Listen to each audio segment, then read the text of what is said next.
Hello, and welcome to Power Reflections, a proud member of the Doof Network, where we reflect on Wildbow's most runaway and venison-packed, antler-racked, bullet-impacted, title-hacked, character-jacked, pain-racked, ransacked, foundation-cracked, contract enacted, least compact, fact-backed, second act, after-packed, huzzah, work as it releases. I'm Ruben Morehouse. No, I'm Elliot Diebold. And I'm Rugen. You know what's weird about that? I've changed the word in the script. It says my name. I just went into autopilot listening and just said Ruben's name. That was weird. So good. Anyway, we're coming at you live in the Discord. Welcome, Jenny. Thank you.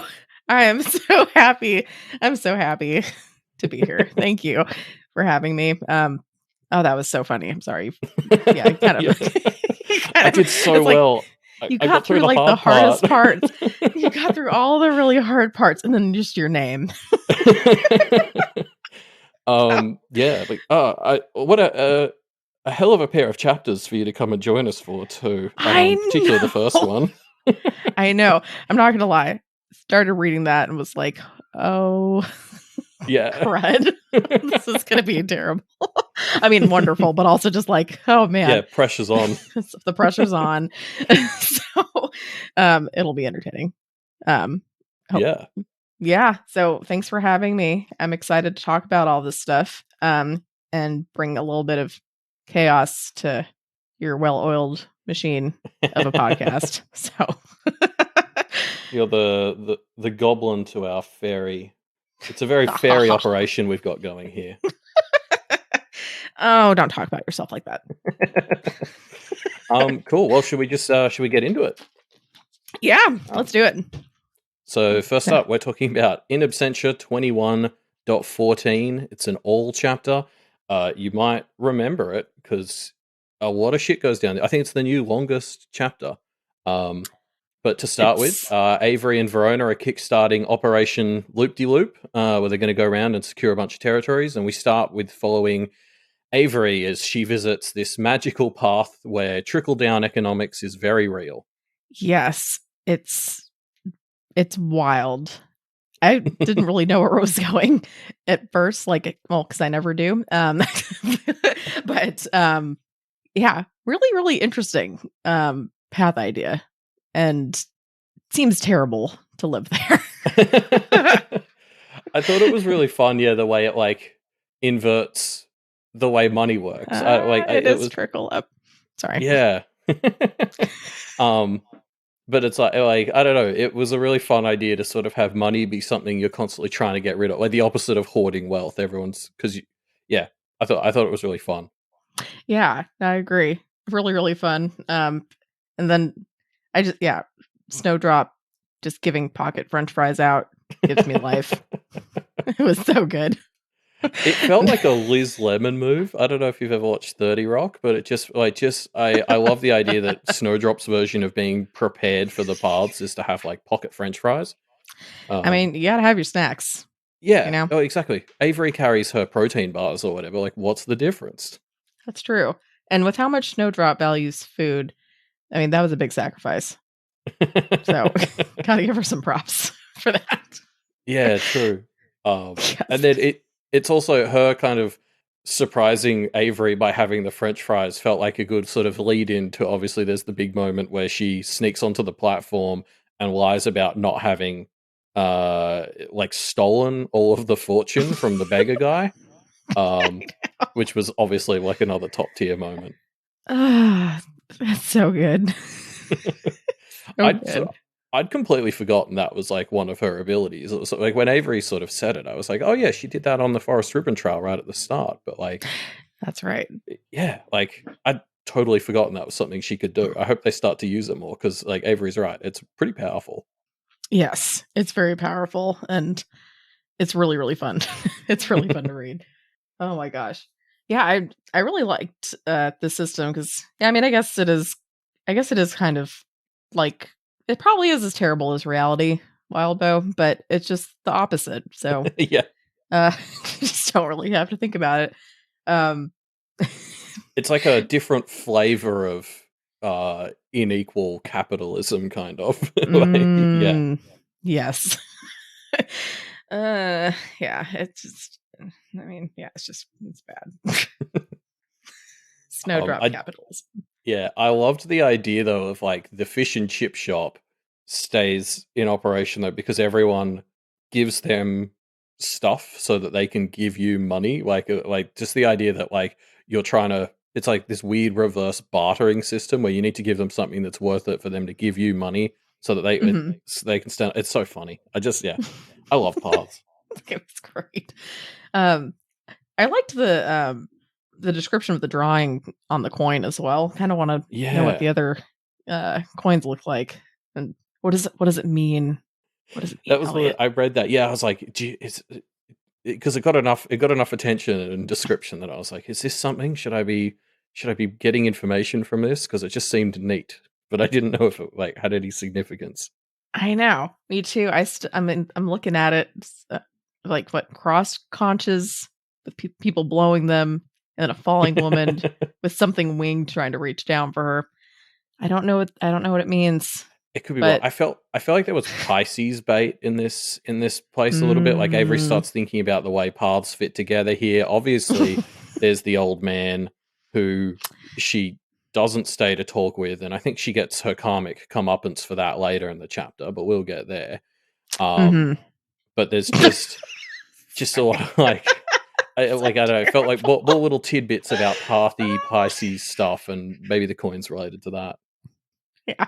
Sorry, I can't get over that you just said that. That's really funny. Okay. She should have stayed to talk to him. That was it. That would have made her brain broken. Jeez. I did like the talking old man other like that looked like a bulldog's face. Um, yeah, I wanted to hear his life story. Yeah, and he talks, but like in the gaps where he's not like the way it was described, where he kind of to hear him, Avery had to borrow Snowdrop's ability to like hear the sounds that he wasn't making or something. Like it's so cool. Yeah, man, so cool. So much creativity. It's Yeah. really really fun. Oh my goodness. Um, but yeah, so Avery leaves it or makes it out of this sort of seemingly early edition of the Promenade, and her and Snowdrop make it to like Gilkey's marketplace. There's other people there too, but it's really Gilkey's place. Um, Hmm. but Marisica has packed it full of some of her chumps, and Avery quickly gets permission to hand the whole place over to Exalt wrought in abundance, and then she just gets a circle around the market in time, and Hmm. kicks Marisica and Co out. Hmm.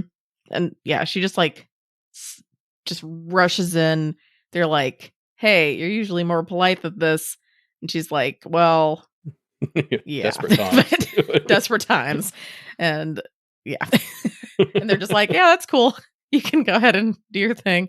Um, yeah, it's this whole chapter, man, is just hectic Mm. and violent, and Well, yeah, and this section reads very differently the second time. Like going through it for the podcast, the second time reading this, Avery has a number of close calls with bullets, and she notes that like the runes, like her bulletproof runes on her body, are like lighting up, and she's like, "Oh, that was a hmm close call."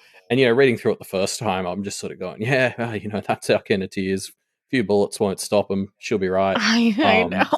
whereas the second time, even though I know this isn't, where she gets into trouble, it's just felt I was like, "You careful, you can be hit by bullets now, Avery." I know, it seems like I thought she was invincible before, and now, like, Yeah. well, man, okay, we'll get there.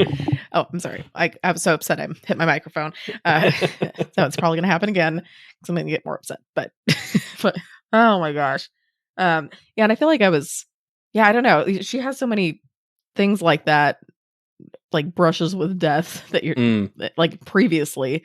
Like, yeah, you don't even really pay attention to because you're just like, it's It just seemed like, yeah, standard action scene sort of stuff. Like, Lucy yeah, always has swords going right past her face, but that's how Lucy do. that's how it is. Yeah. I mean, she's not gonna get hit because it's Lucy. Well, now I don't. Yeah, I know. Fuck. Just pull the rug right out from under us. You know? Yeah, yeah. As it feels like we're heading into the finale, you know. for like the it's been said umpteenth before. time. Yeah, Yeah. the stakes really feel like they've been raised with what's just happened to Avery. I know. But yeah, you're right. They're We'll just get gonna there. keep going up. And then yeah, it's bad stuff. Okay. It's bad stuff. I continue to be terrified of Marisica, and I guess we'll get to her more in the next chapter too, but like rereading this even the second time, I was just sitting there and just every time the Kenneteers say stuff like they're like, soon it'll be 2-2 judges and then we'll have a lot more freedom. And I'm like, Marisica has this whole fucking army. She brings them back to life and they become more hers. Like, Yeah. Like why are we not more worried about Marisica? yeah, she's fucking terrifying. I mean, just looking at her for one, anything just covered in blood that's, unsightly and freaky on its own. But I mean, she's like, yeah, I guess she's glorious, whatever. I mean, I feel like to start out as a fairy and then turn into a goddess, that's like the scariest origin story you could have, because fairies are already scary, and to turn into a fucking blood goddess with all your like fairy shit experience, I don't know. It's yeah. Yeah. It seems like there's some ideas, and the Wild Hunt from Arc 19 has come up as stuff. But yeah, I don't know. The Kenneteers just really, in my opinion, she's got this whole army, and there's this whole thing because they're like, she just treats them like cannon fodder, and it's like, well, because she gets to bring them back to life, and they're even more crazy abyssal under her control every time they do it. Like it's it's like the more the Kenneteers fight her, kind of the more reinforced her power becomes in all these soldiers. Yeah. I don't know. I feel like anyone looking from the outside that's like, I really want to join a cult, like just looking at how her followers are after dying and being reincarnated like over and over and over. How would I just like, how would you look at that and be like, that's what I want? Yeah, but then also, it would be a lot easier to be in a religion like Marcy's because there's not really any faith involved, right? Like you are literally seeing her rise up out of the ground and bring people back to life. It's a little bit easier to be like, okay, that seems like something that I don't want to be on the wrong side of. I'm going to worship her so she just is chill. Doesn't fuck with me. Yeah, I guess that's true. Yeah. Jeez. That's scary. But yeah, speaking of things that might be able to work against Marisica, we do find out that Gilky and Gilky's poison can do the trick. She can't bring her guys back to life when they're infected with Gilky poison, or she can. They just they don't do well. They don't do well. Like how poisonous is that? That you can go against like a fucking goddess. Gilky's the man. Yeah, almost. As much as I want Gilky to be saved, and Avery asks Exalt in a bit, can you save him? And Exalt's like, yeah, I'll look into it. And like, I don't want Gilky to die or anything, but also part of me is like, it seems like we could solve a whole lot of problems just by drawing a circle around Gilky and dropping him into the abyss. Like, just drop him on Marcy, and then go down and save the Gilky part of Gilky. Yeah. Yeah, I don't know how you would do that. And if you couldn't save the Gilky part of Gilky, he doesn't deserve that. So it's hard. No. But that is, man, what would happen to the abyss?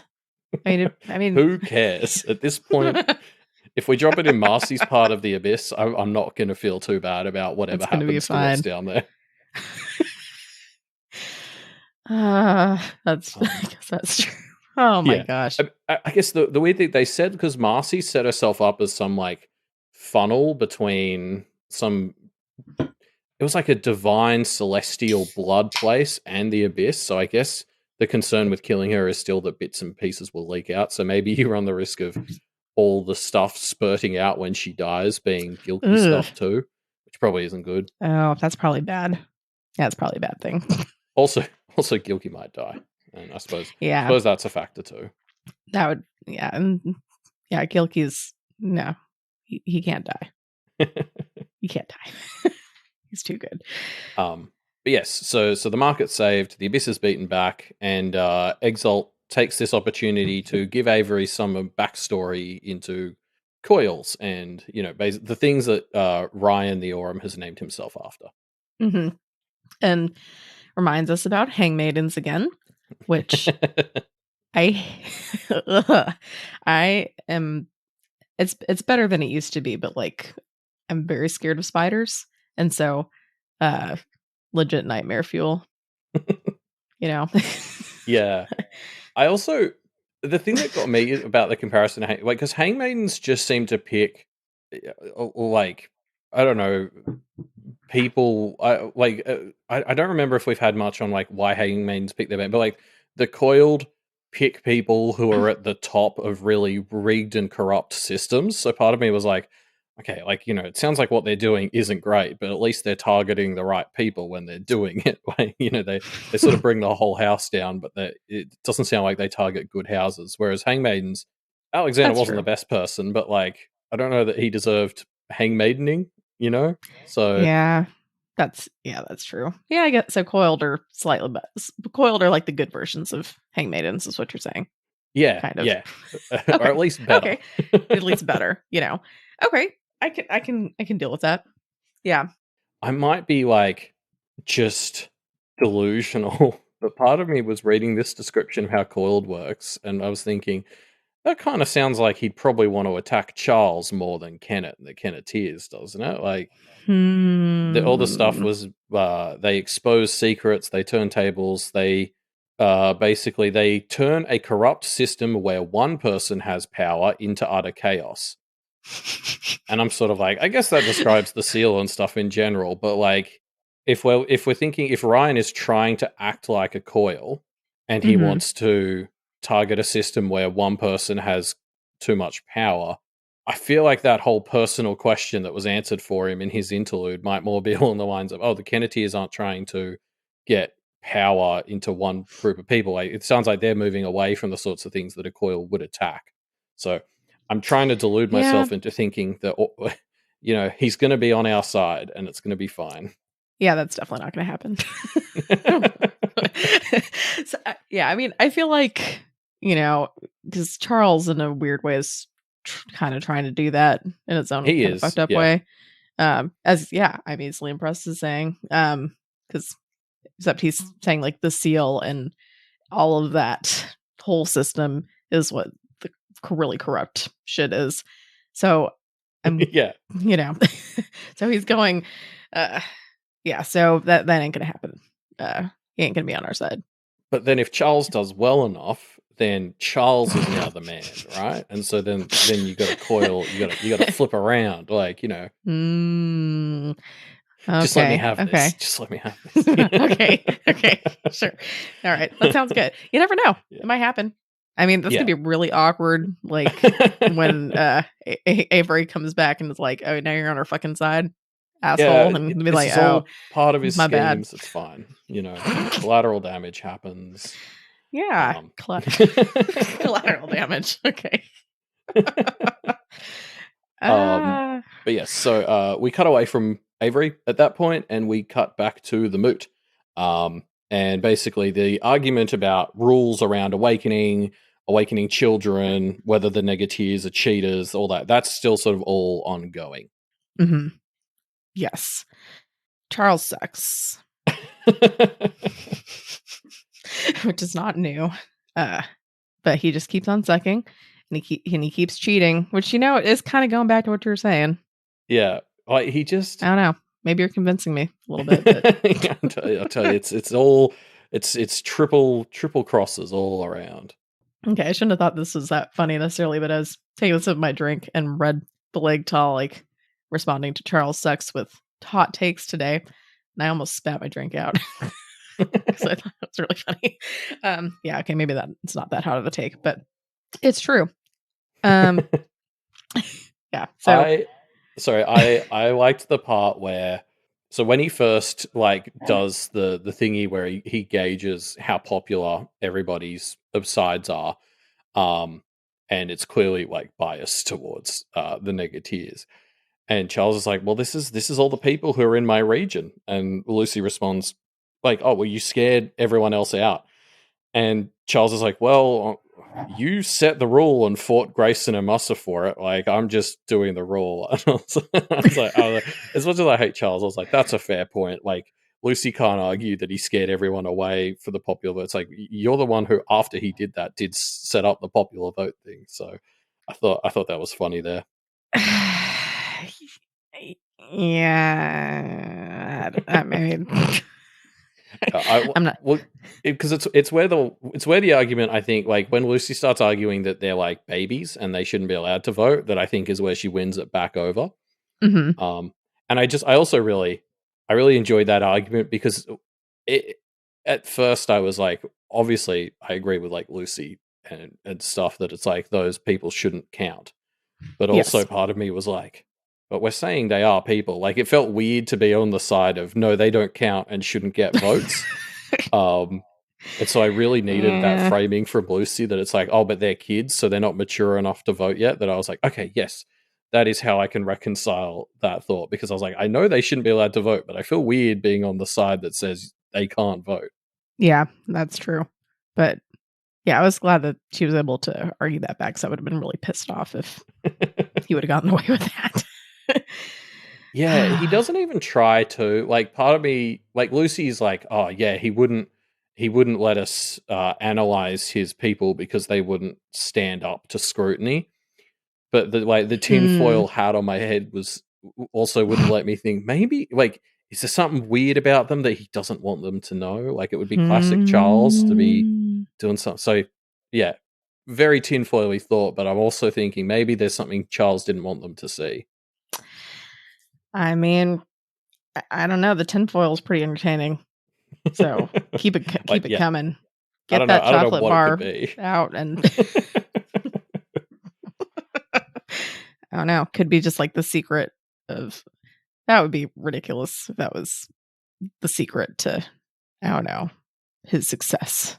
I don't know. I keep thinking, I don't know. It could be Marcy related more than like him, or who knows. Yeah, that probably makes more sense. Yeah. I just like as a general sort of statement for the whole side of this, like I thought it was really fun watching Lucy be the person who's kind of arguing against things like, the Undercity people getting votes, or just the sort of thing where it feels like traditionally it usually has to be on the other side of that fence. Like, they're usually the sorts of people who are like, hold on, you're all being oppressive. Like, we need to stop doing that.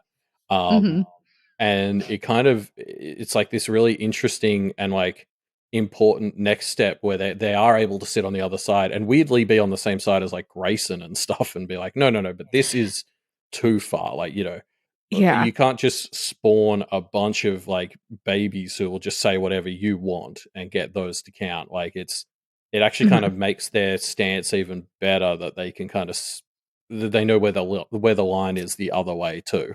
Yes. Yeah, because I mean, at a certain point, if you're just like creating a bunch of minions, like a bunch of little slaves that will do exactly what you want, or like go follow your opinion exactly, which isn't really the same as yeah. No, I agree. It's funny because usually being on the same side as Grayson and all those guys would be like, well, that's not right. You're fucking up. But Grayson kept coming in and saying stuff like, I don't agree with these guys or much, but I agree with them on this. And every time he said it, I was like, I guess that's right. Okay. Yeah. It's like, man, like, I know you're supporting the argument, but it just makes me not want to buy it that much more, Yeah, exactly. Every time Grayson agrees with Lucy, part of me is like, I don't know, maybe we should just switch sides. Just go with the negatives, maybe. Maybe not quite that far, but I don't know. If he keeps talking, on all sides. You never know. Yeah. Well, I think that was actually what was really fun about the negatier arguments here too, because like they're constantly. What was funny is they were making the sorts of arguments that I think the Kenneteers usually make. Like, they were like, Teddy kept saying, "Oh, you're the majority and you're crushing us because we're trying to do something different," and we didn't know about stuff, and you're trying to punish, and it's all the sorts of things that the Kenneteers might have tried, like, or sounded like maybe to people early in the story. And it's like, I love that like Lucy is sort of competent enough to kind of outline why this is different and like why her line isn't hypocritical, because it does make sense. And like, with her thing, it's very much like, we're not coming after you because you're new or different. It's very personal. You're actually just assholes and we hate you. And Yes. we just don't like your flavor of new. There's so much we agree on, but not horrifying kids. Yeah, like that's yeah. I feel like yeah, just bringing that up pretty much shuts their argument down completely, which is probably why Yeah. it was brought up so many times to them. Like, yeah, you guys horrified kids. Oh, what? What was that? You horrified kids? Oh, you horrified? Oh, okay. Yeah. Like again, it just feels really like cool to me that Lucy is able to like stand up here like this and sort of in front of people like Grace and explain why her side is different to the negatives. Because for a lot of this story, we've had people like when the war with Muscle was going on saying stuff like, "Oh, you guys aren't really that different to Charles and his side." And so it's like moments like this where Lucy's really explaining why they are different. That really matters. Mm-hmm. Exactly. Man, she's so good at just debating, and Yeah. she's so fucking smart. It's fantastic. And it's like, Teddy, you're being such a little shit. Shut up. Yeah, like Teddy's arguments really got under my skin too, because they're all like statements on their own, kind of without the context. They're things I like naturally wanted to agree with. So he would say something, and there's like a little part of my brain, like when he says something like "you're the majority and we're this like new minority and you're just squishing us," like I hear something like that, and I kind of instinctively want to be on the side of like the minority that's getting crushed by the majority. But then Mm-hmm. like it's such a not like a bad faith argument, because I think he believes it, but it's like it's such a twisted argument. Like he's Yeah. he's doing the equivalent of like a QAnon person saying they're being oppressed. Like he just Yes. like Yeah. you're not being oppressed, bro. It's fine. Yeah. It's not like you're minding your own business, just chilling out, or, you actively attacked people and went Yeah. after kids and fucking horrified like some fucking kids. And that's not oppressing you for telling you that that's fucked up and you should be accountable for that. Yeah, and they're not like it's that whole thing.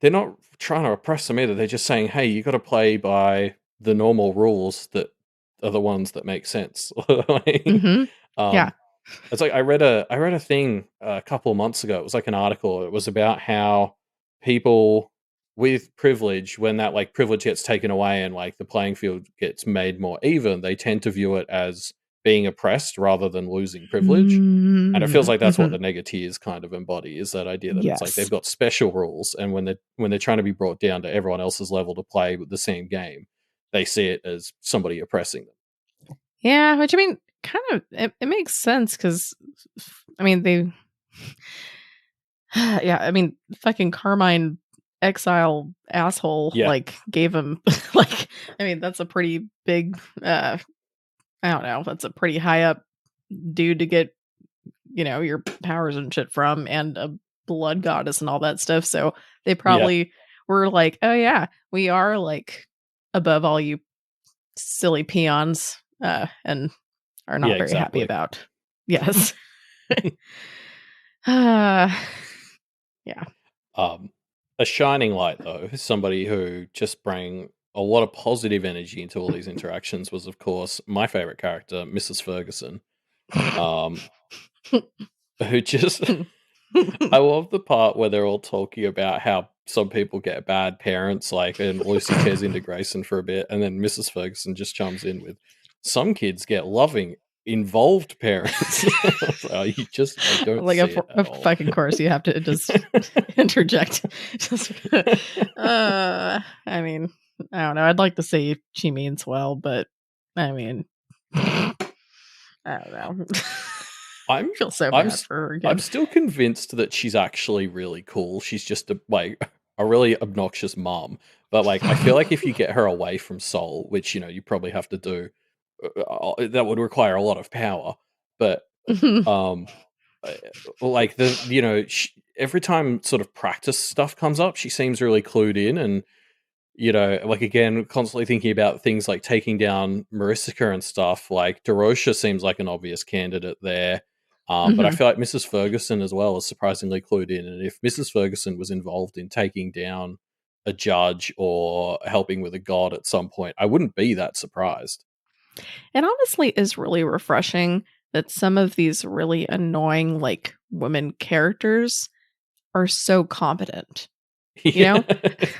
Because I feel like a lot of times if you see, like, I mean, any kind of annoying character, I guess, but I feel like especially like annoying women characters, like most, I don't know, they just like are annoying, but also like can't do shit. But like Yeah. these people actually, I and by these people, I'm talking about Mrs. Ferguson and Anne, of course.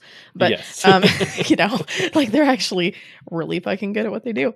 Yeah, well, because there is no correlation in real life between someone who's annoying and someone who's good at their job. In fact, a lot of people who are good at things are very annoying. Are very annoying. Yes. And yeah, I think everyone is a little annoying Yeah. to someone else, you know? There's Yeah, always that's someone true. that you're gonna annoy in the world. Yeah, And I that's mean, okay. Anne has a husband, so like there's somebody out there who doesn't find her that annoying, I guess. Or I don't know, maybe that's what he's into. Or maybe Uh, he finds her extra annoying, you yeah. know? But, Everyone's like, um but yeah, I guess we'll talk about Anne a lot more in the next segment because she really comes into Yes. her own. We finally get to see why she is as respected as she is in terms of her practice. But Yeah. I did want to call out the bit here early on where she sort of is like talking about how some issues might be more for the next sword moot. And Charles is just like, oh god, no! Like, please spare me from this. So good. And I just like I remember I think when Verona first outlined this plan to Lucy and Avery of like taking out the judges, one of the things she brought up as a possibility is that they leave Charles trapped in this role and kind of powerless and unable to do anything. Yeah, I mean, And I was thinking, but like I don't think even Verona was thinking a punishment as severe as making him sit through these moots with regularity. Like that's I mean, he's been forsworn, but this would be next this level is torture for poor another level. Charles. I don't know that he deserves this. He's done some not so great things, but I don't know that he deserves this. I mean, I do though. I mean, I think he does. I do want to say one more thing about Mrs. Ferguson. Yeah. I have a theory that her whole thing is a ruse to make sure that her son moves out of the house. Well, that's my probably gonna that's my work. plan. It's gonna work. It's gonna work. She's doing a really good job. Yeah.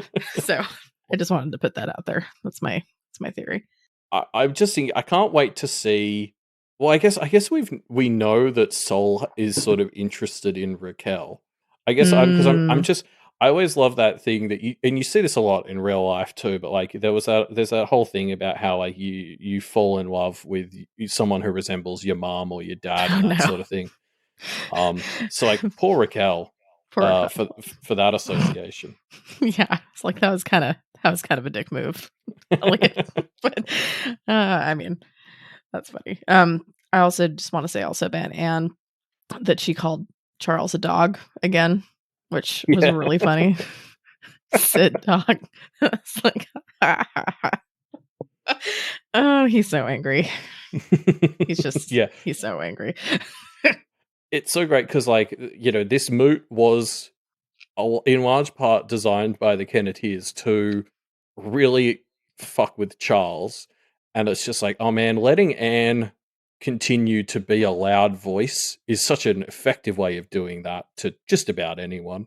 Yes. So like you could just almost imagine it's like, let's let Anne keep talking. This is meant to hurt Charles.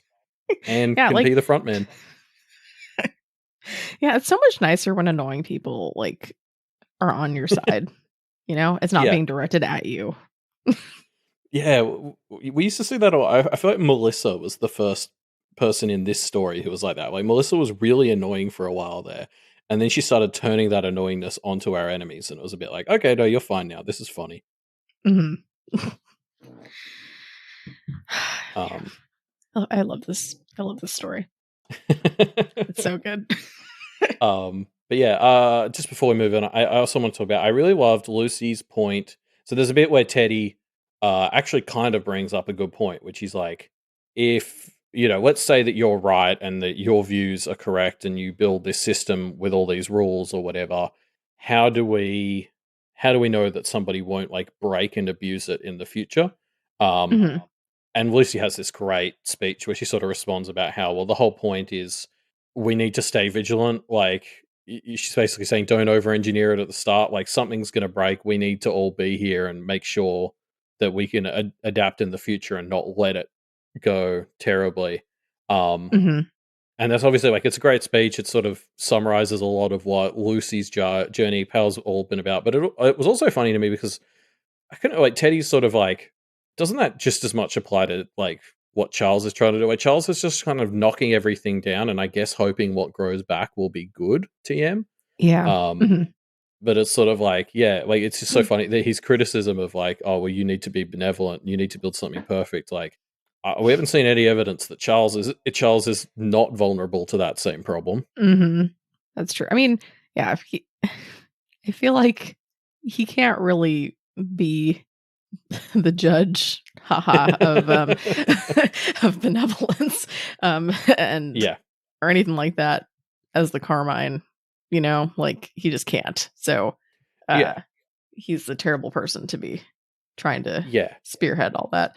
But I thought it was like a kind of good point from him though, because I do agree with the whole idea of like, I wouldn't necessarily trust anyone, even kind of Lucy, who feels Mhm. like they know the right thing to do in every circumstance. And I don't think Lucy is like that, but like, Mhm. if Lucy was coming here with a sort of manifesto of all the rules, even I would be like, oh, that seems a bit much. Like, you know, you shouldn't set anything in stone forever or whatever. And so, like, I sort of get where that concern from Teddy's was coming from. And I thought Lucy did such a good job of shutting it down as an actual concern about what she's aiming for. Yeah, no, she's really good at shutting people down. Yeah. Like, she's so good. Uh, yeah, she's amazing. But yes, basically they decide they can't come to any sort of arrangement. So they prepare to duel, and the champions for this duel over the Awakening rules are named, and it's Big Ann Wint versus a very ordinary family. And the actual duel's later, so we'll just have to be hype for now, which I'm sure Yes, everyone was. Like, you get to the I end of was that so section, you're pumped.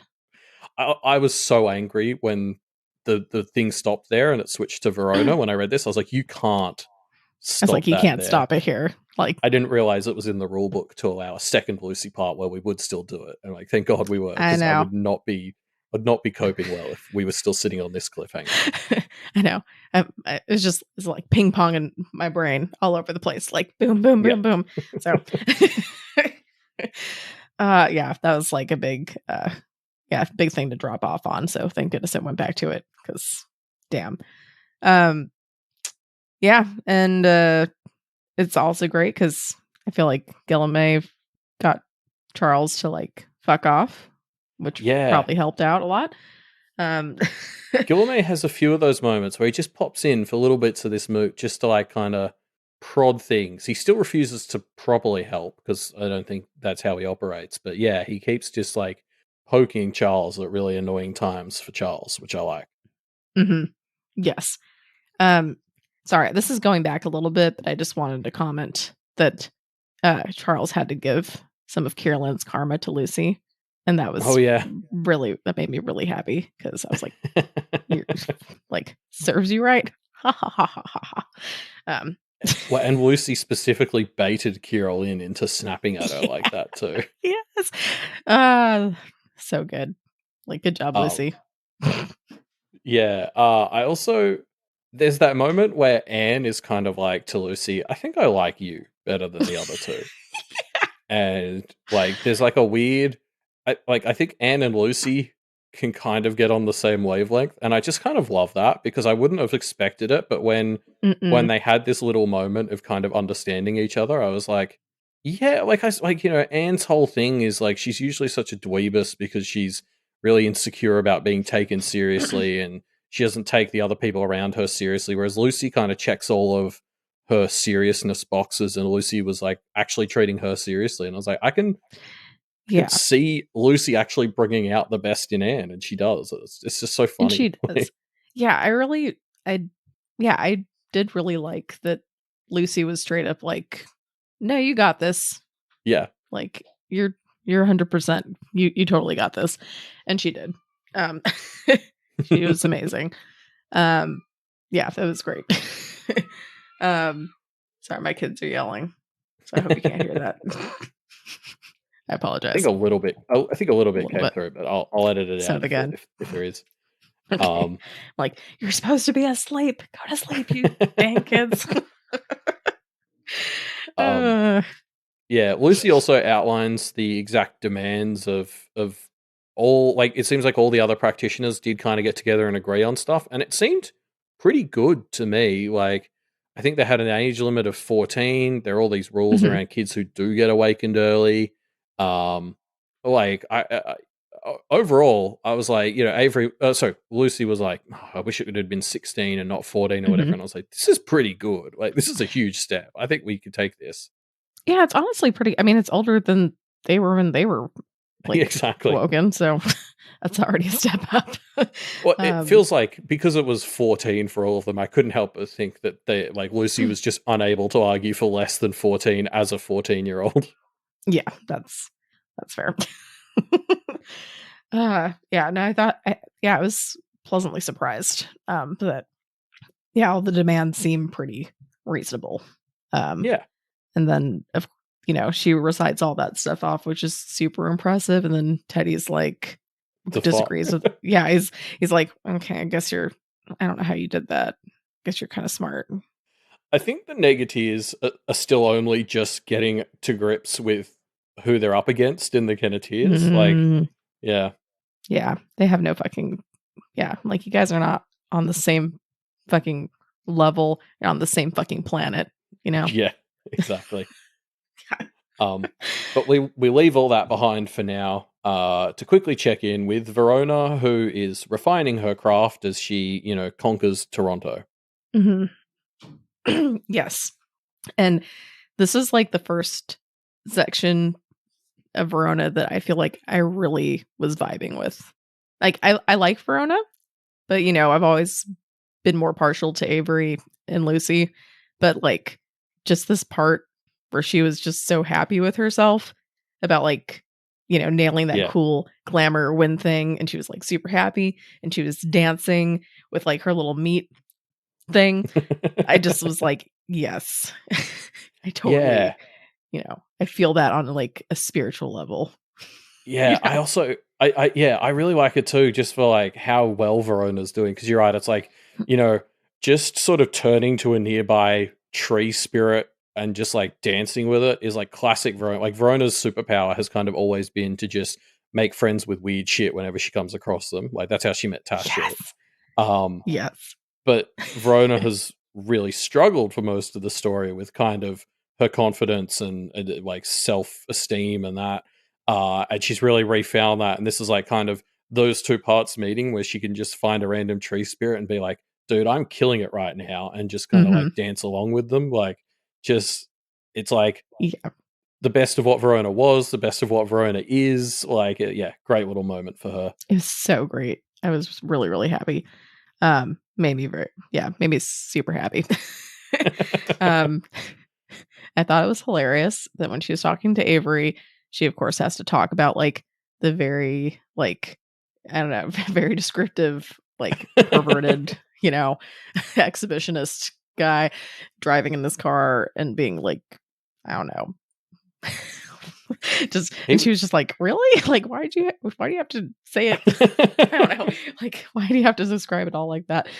Or spy on people? I don't know. It was just great. She's just trying to make Avery uncomfortable, and it totally worked. And 100%. She knew her audience for that one, and she was like, she probably wouldn't. There was probably a lot of people she wouldn't have told that story to, but she's like, Avery's hate she's like, this. I can get a good reaction, and she did. Yeah, totally worth it. But I also think Verona did raise a good point, which is like, because that guy was doing a lot of things at once. It is kind of impressive. Like, I think the comment was warranted. Like, he's kind of busy at both ends, and he's driving with his knees. Like, that's Yeah. I don't think I could do that. I mean, and you shouldn't. But Well, yeah, that's fair. That's also a thing. Yeah, that's also a thing. Yeah. No, I mean, um, sorry, I just read Evil Dynasty's comment where I had to tell my roommates about that part, and I may have misled them about what pale is. Which, I mean, can you imagine? Just like that's your only context about what the story is. Sorry, that might not be representative of the story. Verona is also obsessed with this weird anime where there's guys who chop things with their giant, like room-long penises. So it's very varied. It's very varied. Yeah, you can't forget that part. The weird. Yeah, I actually did forget about that part. So thank you for reminding me. That's okay. It's what I'm here for. Channeling my inner Verona. And then, of course, she's like, if he didn't want to be looked at, he, shouldn't have been doing it in this, in public, which is also a good point. Yeah, I definitely think, like, because I've seen things on the road, and you hear stories on like Reddit about truckers doing stuff like this because they're at a high vantage point. It's like easier to get away with, but it's like, well, I mean, that's the risk you run if you're going to try and pull that shit. Mm-hmm. That's true. I mean, yeah. Actually, sorry, I don't know if I've told this story before, and we can cut this if you decide that it's too gross. But okay, now I'm nervous. I used to work with a guy, and he would bring condoms on road trips, but to pee in. So like he wouldn't stop driving for like 8 hours. And yeah, like when he needed to go to the bathroom, he would just pee into this condom and then throw it out the side of the car.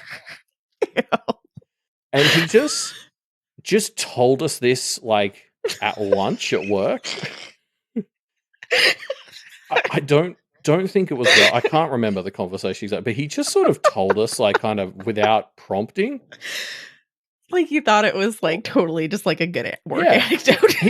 He just thought it was an interesting fact about himself and maybe a pro tip that he could share with his colleagues. And it was just like, I mean, I love it as a story that I get to tell to people like this, where it's like, hey, this fucking weirdo guy said this to me, but it's not like this is my little, like this is my little life hack. Like, tip. Oh gosh.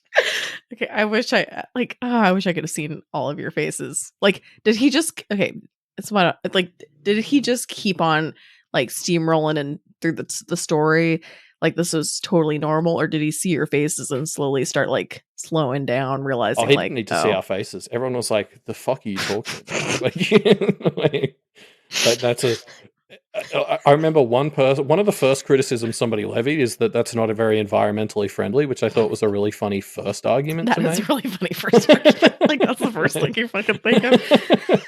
Like, okay. I don't disagree with that point, but I was like, it wouldn't have been my first critique. There's so many critiques. Like, yes, environmentally friendly. But also like, I mean, is a condom, I mean, it's also disgusting, obviously. I mean, everyone knows that. But like, is that the best vessel for peeing into when you're driving? I don't know. Maybe it is. But like, I feel like sometimes if you have to pee, yeah, exactly. I'm easily impressed. It's not. A bottle is better. Exactly. Why the fuck would you get a condom? You're drinking water. You're drinking things while you're driving. Why wouldn't you just use the empty thing? See, J-Maniac, like you're worried about the environment. It's basically another form of recycling. No, it's not. I don't do that. The concern with the bottle strategy to me is that I tend to have 2 or 3 bottles in my car at any one time, and I just pick them up randomly and use them. And so I would be concerned about mixing around which bottles are which in that scenario. Just don't drink lemonade, Elliot. Yeah, I know, exactly. But like, I don't pay enough attention. Like, I'm exactly the kind of space cadet who would accidentally take one sip and be like, "Oh, that's the wrong water bottle." Man, Wildbow, that's a rough, like, I don't know. The first girl to confess she liked me started with a reference to crystal meth and ended with talking about getting arrested for kicking her sister in the belly. Yeah, I guess. Yeah. Yeah. And you're right. Like, there's probably things I say that other people are like, "Oh, you shouldn't just." So, like, I definitely, we all, as he says, we all have our own reference point for normal. I Um, just thought of a discussion question, Elliot. See, this is why we oh do it no. during the episode. So, what is your peeing in a condom moment? Like, what is your version of that? I think we'll need to work on the phrasing so that so that people who see it before they've listened to the episode know what the Aren't fuck like, we're what the talking fuck? about. Okay. Well, you know what? I'll let you work on the phrasing, but Yeah. that's yes, yes, your personal peeing in a condom moment, or like, or story where you try to tell someone something you thought was totally normal, and everyone was like, "What is wrong with you?" Oh, I think either one would be fine. I think about it, either yours or a person. Well, Yeah. Elliot. Yeah, we can. We'll figure it out when we get there. Wait, what do you But mean Sprite equals lemonade? This is another so, one of those.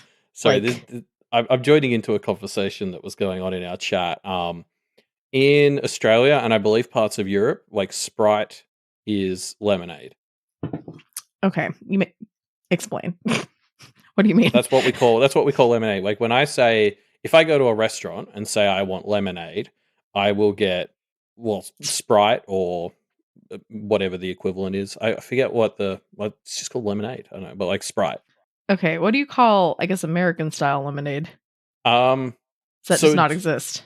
yeah, I mean there's What the lemon fuck? juice, but nobody drinks straight lemon juice, you dilute it. Um Yes. we get Solo. Do you guys have Solo over there? It's like lemon squash. Oh, that'd be it. Lemon squash, I suppose. We have solo cups. There you go, you're all same wavelength. Love it. That's okay. The only reason I know what squash is because Vitalis went to school in Scotland for a little while. But I was really confused because I thought it was like a vegetable squash.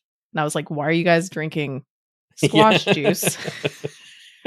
And I realized it's not squash juice, but it's like concentrate, right? It's like juice Yeah. concentrate. Um, Like to make lemon squash, I would basically pour lemon juice, sugar, and water into a thing and mix it and probably let it sit for a bit. oh, so that's pretty much American lemonade. Yeah. And usually I would use fizzy water because you want bubbles. But yeah. Ooh, that's Anyway. fancy. Okay, yeah, we don't necessarily use fizzy water, but like that does sound fancier. Fun baking fact I'll share with everyone that I learned a few years ago. Ooh. Use fizzy water when you're making scones, and they get this little extra Mm. little punch to them. It's like a diluted form of like the feeling on your tongue when you drink fizzy drink. It's great. Totally enhances scones. Ooh, that's cool. On a similar note, um, my dad always used fizzy water, club soda, whatever, same thing, Yeah. making waffles, and it helped aerate them more. Ooh. Yeah. Hmm. Yeah, it's good stuff. Man, you gotta try some, like, I don't know, like Sprite is good, but it ain't lemonade, man. It just ain't lemonade. Well, It's not. but it is lemonade. Um, You know what? Okay, this actually brings me to a really random off-topic thing that I mentioned that I want to talk about. okay. That's not that exciting, but I saw this video on Reddit that I thought was really funny, and it was like an Australian comedian trying to teach someone how to. I think it was Rob Schneider who's like, "Hey, you want to learn how to speak in an Australian accent?" And he was like, "All right," and he like showed him this sign and was like, just read the words on the sign in your normal accent. And it said, rise up lights. Okay. And so he was like, okay, to say it again. He's like, rise up lights, rise up lights, rise up lights. He's like, you've just been saying razor blades in an Australian accent. This Rise actually up this lights. actually came up in my live read channel on the Discord. I'm Did gonna it post it really? in. It Yeah, sounds it's called Strine. And I've just posted an example in our Strine. chat here. So you say like let's stalk Strine to say let's talk Australian. Let's talk Strine. Let's talk Strine. Okay. Afrobeck Yeah. Lauder. Afrobeck Alphabetic Lauder. order. Emma Anyway. Chisett. Emma Chisett. uh, Oh these my work gosh. better when you can see them spelt out. So like I'll try and post them on Reddit or something too, or on our Twitter. But yes, that is totally a valid way to speak Australian. Is you just say the wrong words. Okay. I feel like I'm nervous to read that one. I'm easily impressed in case I'm going to say something bad. That was what I originally described something as in we are talking about June. Anyway, that's weird. That doesn't need to come up here. Let's go. Let's Okay. talk about Pale again. Where were we Okay. up Back to to? Pale. Back to Pale. Oh, that's right. We were talking about the A tier section of the chapter with Verona, but now we're cutting back to the S tier stuff. It's the Ann Wint show. Lucy Yes. watches Ann Wint take down the ordinary family. That was crazy stuff. Like this crazy ass oversized sword, saying like all this really dramatic stuff, getting surrounded by a big like orb thing of echoes, shooting out crazy ass chain spears, spearing a fucking baby. It was nuts. Yeah, I loved it. I It's felt crazy. really sadistic. Just how much I was enjoying watching the ordinary family literally get like torn apart, and like seeing this like ordinary person, and then they'd get like torn apart, and it's like corpses fucking compacted together. I was like squeaming. Oh, like it's such squealing. I was enjoying the shit out of it. That's I so kind good. of felt bad for the ordinary family almost, just because like the description of like, tearing into that little girl, and then she got another like corpse kind of in her, and then she like went and Yeah. like hugged her mom or like, just shielded herself. And I was like, oh, you little corpse creepy girl. I'm so yeah, that's probably not the reaction I was supposed to have. But I felt a little But bad. also, like, this is fun because it still doesn't really tell us like what the fuck they are. Like it's Mm-hmm. like learning that there's some shit draped over corpses is kind of like it's new information, but it doesn't help me be like, yes, well they're like XYZ. It's still like, but what the fuck are they though? Like, Yes. Like, what are they? What is their purpose? Like, yeah, how would they come across to Anthem as yeah. like the perfect family, I guess. But I love, yeah, you're right. I love Anne because it's like we've been hearing how she's actually really good at her job, and we mhm. finally get to see it. It turns out, yeah, she's fucking terrifying, and especially like the speech she gives where she's like, anything can boil up to the surface again if it's hard enough. Like, and it's like this really like serious speech, and I was like, I can't believe this is the same woman who we watched have like a 20-minute argument about having sex with cows. Like, it's just like people have like I definitely have a work persona. Like I put on a bit of an affectation around work and stuff. I was like, Anne now embodies that concept to me. Like Anne doing her job is so different to Anne, the annoying HOA lady. Yes. Yeah. Like, I mean, she did a damn good job. It was impressive. If this was her first impression for us in the Yeah. book, it would have been much. I feel like I would have had a much different feeling about her. But, Yeah. Well, um, it's almost like watching her do stuff like this. I'm like, why can't you be this cool all the time? Like, yeah, we need to like figure out the root of Anne's insecurity. Get her to see a therapist or something.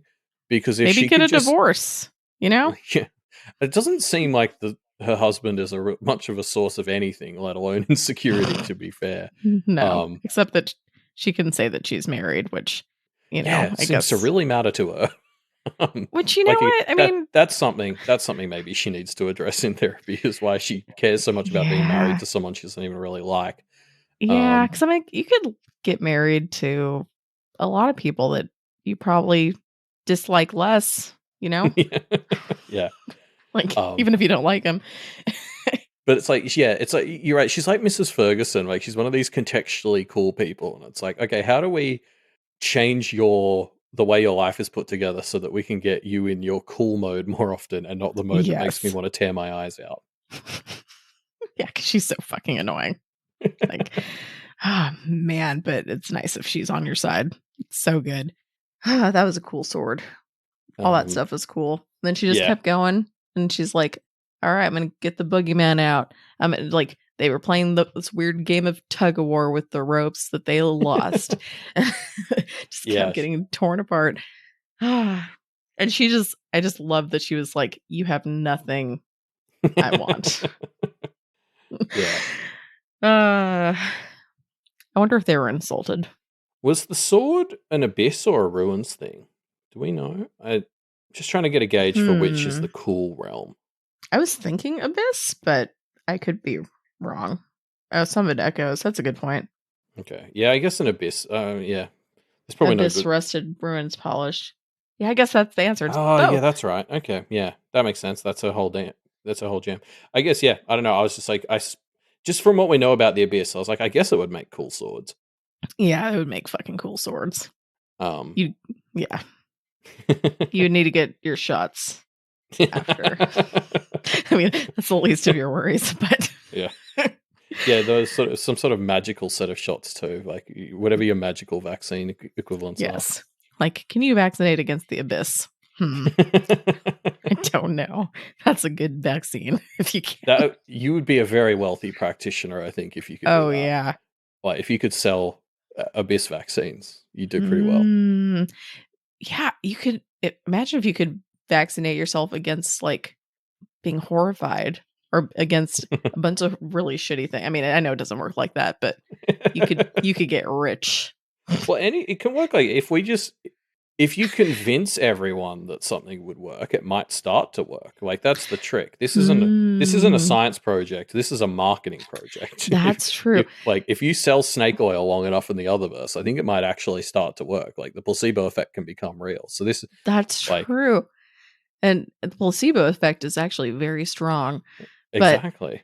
But, would you make it like a normal vaccine? Would you get a very, very weak bit of horrification or abyss and just like expose, and just be like style, if you drink a little bit of abyss every day, you'll become immune to just a little bit.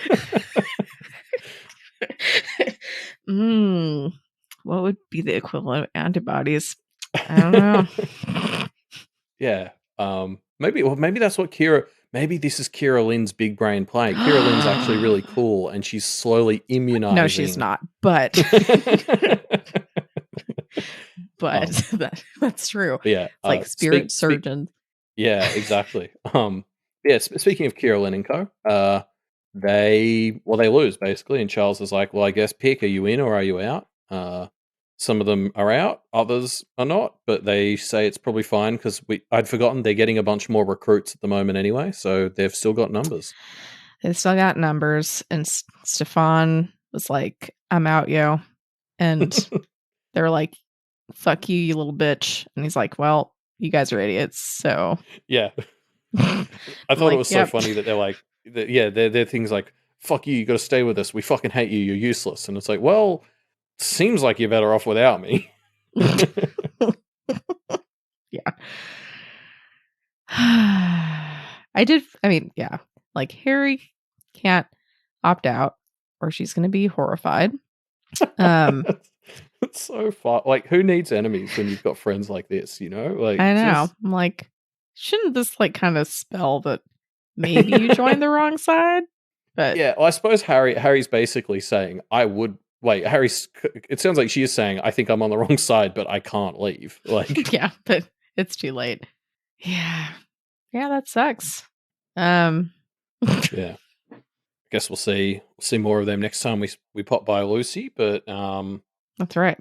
For now in the chapter, we basically jump back into Avery's head for the last time this week. Fuck. Okay. Yeah, I was like, fuck your face. It's not for the last time. But yeah, so Avery meets up with Ronnie and they make their way to the promenade to basically scope out Kennet before they rush in to try and claim it as the final piece of their puzzle. Yes. Their Mossurian puzzle. They're basically just stealing Moss's whole bit. Yes. Yes, it meets up with Verona and meets the Azure lady, which seems a little, I mean, not the friendliest, but I guess she's fine. I don't know. I did really like her point where she's like, oh, the aura made out to me like he was incompetent. And everybody's like, no, he's not incompetent. He's just playing this game with us and ceding territory. And she's like, that sounds pretty incompetent to me. And I was like, you know what? Yeah, that's a good point. I mean, can't argue with you there. That's a good point. They're like, okay.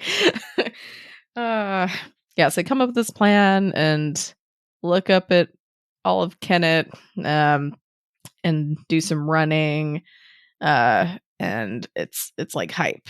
It's like they're getting a plan, they're Yeah. getting shit together. It's gonna be good, you know? Yeah, it's very much. I definitely remember the first time I was reading this, I was just getting so excited. I was like, "This is going to be a big moment." And I didn't know where it was going to go, but I was like, "This is a big one." Yeah, I mean, you were And right, but yeah, it certainly is. Yeah. yeah. Um, Yeah. so yeah, I guess getting straight into it. The duo or trio, because Snowdrop's helping, start drawing a circle around Kennet. They get pretty close to being done before Verona realizes that there's a trap. Marissa is drawing her own circle, and basically, if they complete theirs, she'll complete hers, and she'll just drop Kennet into the abyss. Um, Yes. Avery decides they can call that bluff because she trusts Verona to be able to break through that circle. And so Avery keeps running. Mhm. But yeah, I've got to say, And I love yeah. this gambit. Like this, Mhm. this is deliciously evil because it's the worst. Because part of me is like, well, fucking let it go down to the abyss. Charles is in there, Grayson, Mussa, like, but then also, I guess all the people we love too are in there. Um, Yeah. And I think what's funny is it's such an evil thing to put in front of the Kenneteers because I can kind of see Charles or Marissa doing that. Like, like Charles's MO is a little bit like, well, if he could draw a circle to kill all of his enemies and most of his allies, I think he'd do it. Yeah. So like it's so funny because it's kind of like the only reason the Kenneteers can't call this bluff is because they're better. Mhm. Yeah. Like They're it's yeah. an invitation to Charles. It's like, hey, you can win, just get on my level. And I love that. That's evil as fuck. That's great. And he fucking can't because he sucks. um, but yeah, so the Aurum has done a bit of a sneaky. Avery technically doesn't have an audience with him because there's a little line of abyss between Which is a them. bunch of Um, bullshit. yeah. Then she gets a really bad stitch and she just needs to lie down for a bit. She And gets it's a just bad like, stitch. it's just a real bad stitch. You get them when you go running. It happens. We've all Oh, been there. that's what happened. Okay. That's what happened. Yeah. That's what happened. He's such an asshole, man. I'm like, really? You're gonna say like she doesn't have her audience? She's standing right there. She's fucking talking to you because this stupid line. Like, you're such a dick. I fucking hate you. Fucking hate you. And I'm like, I was trying to be like, okay, how bad could this be? Yeah, Um, sorry. Just for people who can't see our notes, I'm very excited for this because Jenny has written a lot of analysis on how this injury might work. I'm really glad. I'm really glad we've got you for this one now. We've got your nurse powers. my nurse powers. Um, yeah, I'll try to just okay. So and okay. So it looks like she was shot in the side and in the pelvis. I don't think it said what side or anything, but we have to think which side, how high, how was it angled? Was it down? Was it up? Like pretty much like everything in her fucking torso is at risk, which sucks. So, just kind of to go over quick, got your spleen and your liver, which are very vascular. If you have bleeds, you will bleed very quickly and a lot. Which I mean, a lot of these you'll bleed very quickly and a lot, but the spleen and the liver have sorry, Earthstry said the torso. I keep most of my important organs in there. Me too. Not It's me. pretty not you. Okay. You're just like Well, I'm not going to tell you where. That's part of my secret. okay. Sneaky. I like, oh, as long as the bleeding is mostly internal, that's where the blood is supposed to be. Okay. Well, that doesn't make me feel that much better. But I like the optimism there. um, so, yeah, also got your stomach and your intestines, also obviously bleeding, can cause sepsis because it's, if it tears into your bowel, So bowel may leak. Oh, go ahead. Sorry. If the bullet entered like her large intestine or something, then can't she just like pass it naturally and it'll fix itself? I don't know how that's going to fix the massive hole in her intestine. No, that's fair. And then the fecal matter that's going to spill out of the intestine into her, like the rest of her body cavity, that is going to get her very sick. And sepsis can happen pretty quickly as well. And yeah, that can happen pretty quickly, matter of hours. You could have death of her intestines. So even if she doesn't die, like some of her intestine could be killed off to where they might have to remove quite a bit of it. She might have to have like an ostomy.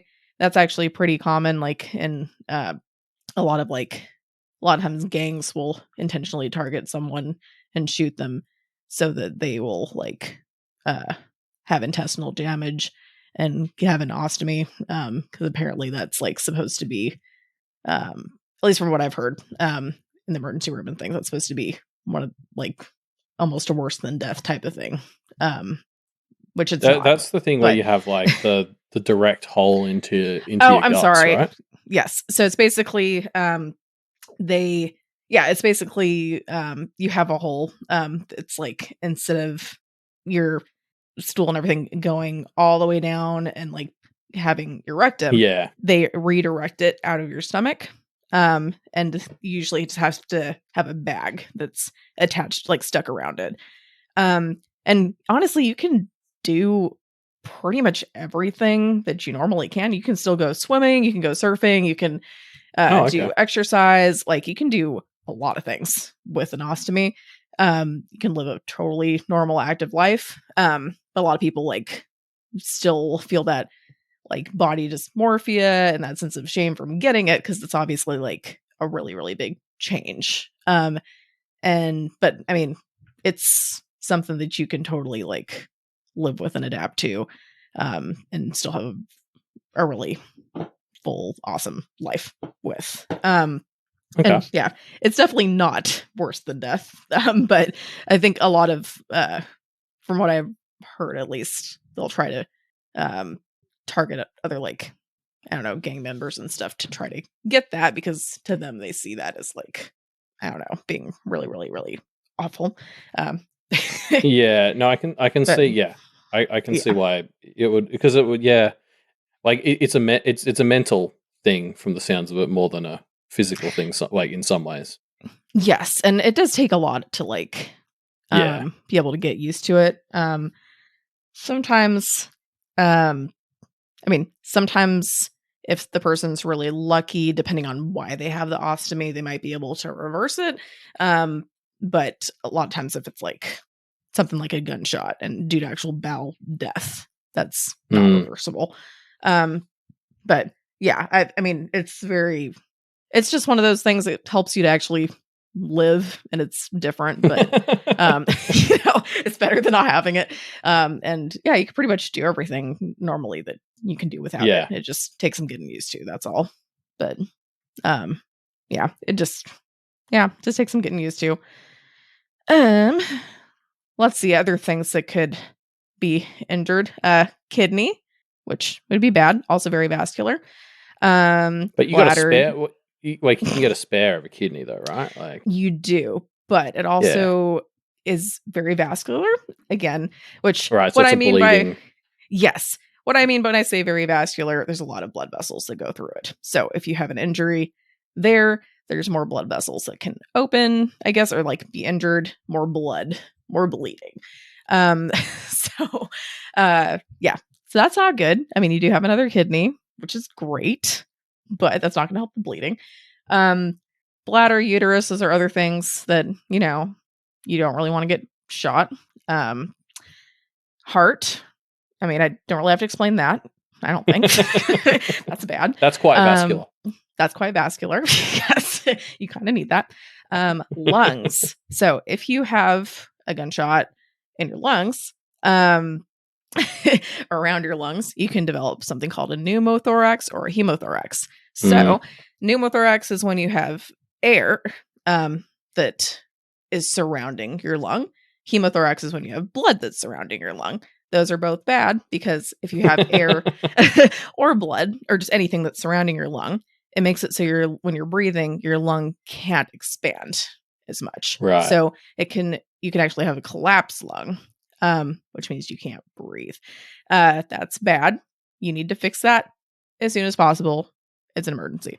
Even without any organs that are hit, you can hit an artery, like pelvic, hit your femoral artery. I mean, it sounded like she was bleeding really, really quickly. Although, I mean, Venus, like, bleeds from your veins can bleed a lot as well. But also, like, seemed like she was able to get up. But what if her spine got damaged at the last bullet? Like, what if after this she is alive but she can't run?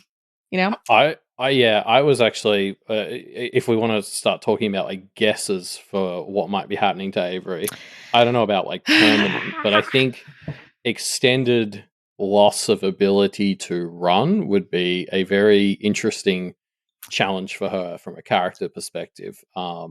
Because and Avery thinks on it in this chapter. She thinks like, oh, my big thing is that, I'm around and I'm the flanks and like blah, blah, blah. So I think it would be kind of funny to take that away from her for a bit, and see how she tries to cope with the rest of the story if she can't be the runner.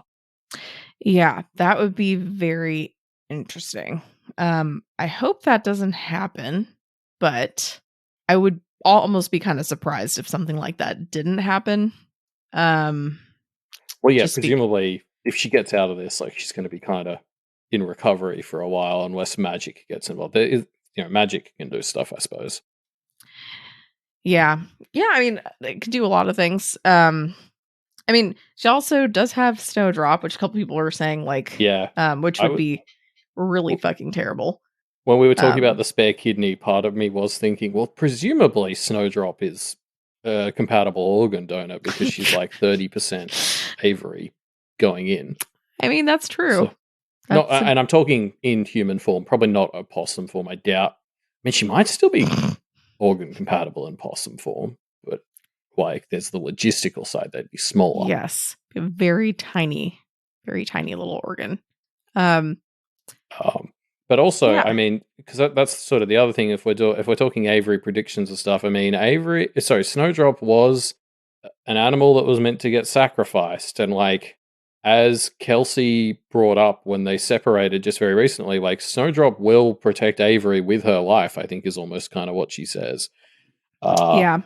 So at a certain point, my concern would be that we would have to stop Snowdrop from sacrificing herself to save Avery. Yeah. I don't know. I'm like really, really impatient for the next chapters to come out because I'm like, I want to see what's happening. I read 21.14 the same day 22.1 came out. So 22.1 came out sort of as I was going through 21.14. It's like I finished 21.14. I was like, oh, thank God I don't have to sit through this cliffhanger. And I read 22.1. I was like, oh, you got to be fucking kidding me. Like, what I got out of it. I was like, that's going to be too easy. There's no way I'm going to be able to record this episode and actually have a clue what the fuck's going on. But I really, really want her to be fine. I'm just nervous because of all the many things I mentioned, plus many more I didn't, that are big problems. Even just blood loss in itself, like you need blood, so that everything's working, so that you're getting oxygen to all your vital organs and everything. And if you're not having that, then you will die very fast. There's a blood goddess just like right there, Yeah, but she's an asshole. Beggars and choosers, if Avery really needs the blood, is she going to be that picky about where she gets it? Probably. I feel like she might be. Yeah. I don't know if I'd want abyssal blood, Yeah, exactly. Like I don't know if I'd be down for that transfusion. I mean, you could get cool powers. Or maybe not cool. You get powers. I'm gonna retract the word cool from that sentence, but I will say you'll get powers. Maybe you'd get some hardcore powers. yeah. That's a better adjective. Yeah, I think like the other thing for me with this, like something that jumped out to me was this week it kind of feels like we saw Lucy and Verona kind of at their peak. Like we talked a bit about Verona and like her confidence and how she was, vibing with her tree spirit friend, and that's sort of like felt like a big kind of Verona has really come into herself. And same with Lucy at the moot. Like Lucy's just absolutely killing it at the moots. Like the two of them are like in this very stressful time, really just fucking nailing everything they want to do and want to be and just killing it. Avery was doing that like 4 or 5 arcs early. Like Avery was ahead of these two for a while, and really felt like she was nailing it. And then she's kind of been struggling recently. And so I think it's going to be really interesting to explore the after effects of this, maybe coming from the angle of like, as Lucy and Verona are really killing it, Avery has kind of been killing it for a while and is now about to hit a bit of a lull, like a bit of a backslide in a way. Like, stop you saying just... killing it. Yeah, okay. So Avery is dying it. Thank you. I'm easily impressed for that. Fuck you guys. Rephrasing. Yeah, like I guess as Avery has been doing well, and you can't just continue being happy and amazing all the time. So I think it's a really interesting thing for maybe Pale to explore. And it feels like the sort of thing Ward used to do as well, a bit of like, she's had this really high point in kind of a lot of her arc, and it'd be interesting to, I guess, explore what, like a bit of a valley looks like after that sort of thing, especially as the other two are seemingly kind of hitting their own peaks. Yeah. Jeez. No, that's true. That's kind of, I like that. Like, I don't like it, but I like your point that you're saying, because you're right. She has, her big problem that she felt really bad about complaining about was that like everything was almost going so well, but she still had some problems, and everything was going really, really well for her, and now it's kind of like dropping down and doing the worst for her right now. It's gonna be interesting to see. That feels like a really cool test for the Kenneteers, I guess, as a unit. Is like, this Arc 21, they've reappeared in the banners, they're really in sync, and I think a fascinating test for that is when one of them has a not so great day, let's say, and hits a really low point. Yeah, like, do the other two help that equilibrium by jumping up and compensating? Because Avery won't be, I don't think. Avery's not going to be doing any jumping. Son of a bitch. Damn it. Yes. So moving on, before I continue to piss everyone off by making bad Avery suffering jokes. I do have to say, sorry, I'm really disappointed in myself, because there were a couple times when you were talking about like, oh, Lucy had a point here, or Teddy's point, and I almost jumped in and made a really bad joke. Like, you mean a moot point? And then I just didn't. I've been waiting for a really good opportunity to say that the whole moot is moot, but it's actually been going really well, so that hasn't come up, which has been very frustrating. I know. Well, it's all right. You can keep it in your head. Well, I don't know. Going very well. If Avery's dead, Lucy won't be that impressed with how the moot, and the whole thing will be moot. There we nailed it. 10 out of 10. If this whole story slowly gets to the point where, like, obviously it can't get to that full point, but if it starts to look more like, Cherry's Pop's dream is coming true, I'd be pissed. It was there in front of us the whole time. Just the whole time. Just the whole fucking time. I guess Avery is taking 5, and we cut back to Lucy for the last part of this chapter. The moot is now sort of really moving on. Like, they've got through that first really big topic. It seems like they're really progressing. And there's lots of topics being discussed, including some texts she gets from Verona about pitching the Turtle Queen as the Aurum. Yeah. And we don't really need to talk about this too much here because 22.1 sort of addresses it. Yes. So I guess we can just talk about some of this stuff next chapter, but it's a fun cliffhanger. Yes. That was a really fun cliffhanger. I was like, where the hell did that come from? And I we really see vibed with grandfather's response of, I guess there's worse. Like that was really how it felt as a kid. I was like, yeah, sure. Like, you could do better, yes. you could do worse. Yeah. Yeah. Like there's not really anyone that's like perfect, but Yeah. oh my goodness. Yes, so moving into our fancy new arc. This is Hard Pass 22.1. That's a fun It's such a name. fun name. Such a fun name. Like, I mean, it obviously feels designed to, like, make everyone because worried. yeah, passing away. It's a fun one. Mhm. So we'll see where this goes. I mean, there's been lots of talk. We didn't touch on too many of the like. There's a lot of theories about Avery being in the abyss or whatever with Marcy. I've seen a lot of theories Hmm. around like the Sable getting involved at this point too. It'd be nice to see the Sable fucking do something, and he's in charge of how people get sent to the afterlife. That's true. So there could be some interesting stuff there, but I guess we'll see. So like In we the have meantime, sorry. oh no, it's okay. I was gonna do that little thing that Malia and I do sometimes, which you're kind of doing now, but like talking about hard pass. So like hard pass, like you're obviously said passing away, because of course you had to say that first. Hard pass, as in like that's a fucking hard pass. Like I hard Yeah, pass on Avery like passing away. like rejecting. Yeah. Well, Yes, I mean, maybe that's like some some psychopomp is going to come for Avery and be like, "I'm here to take you to death," or where heaven or hell or whatever. Mhm.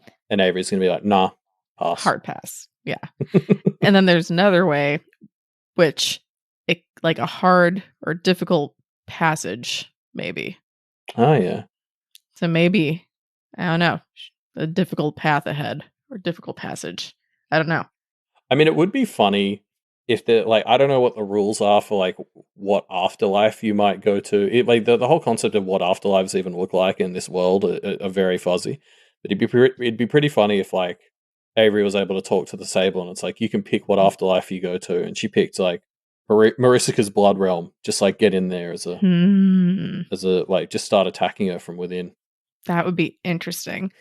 But yeah, no, I think as people are bringing up the idea of like the Sable being involved in Avery potentially coming close to death or whatever, like feels like something to do.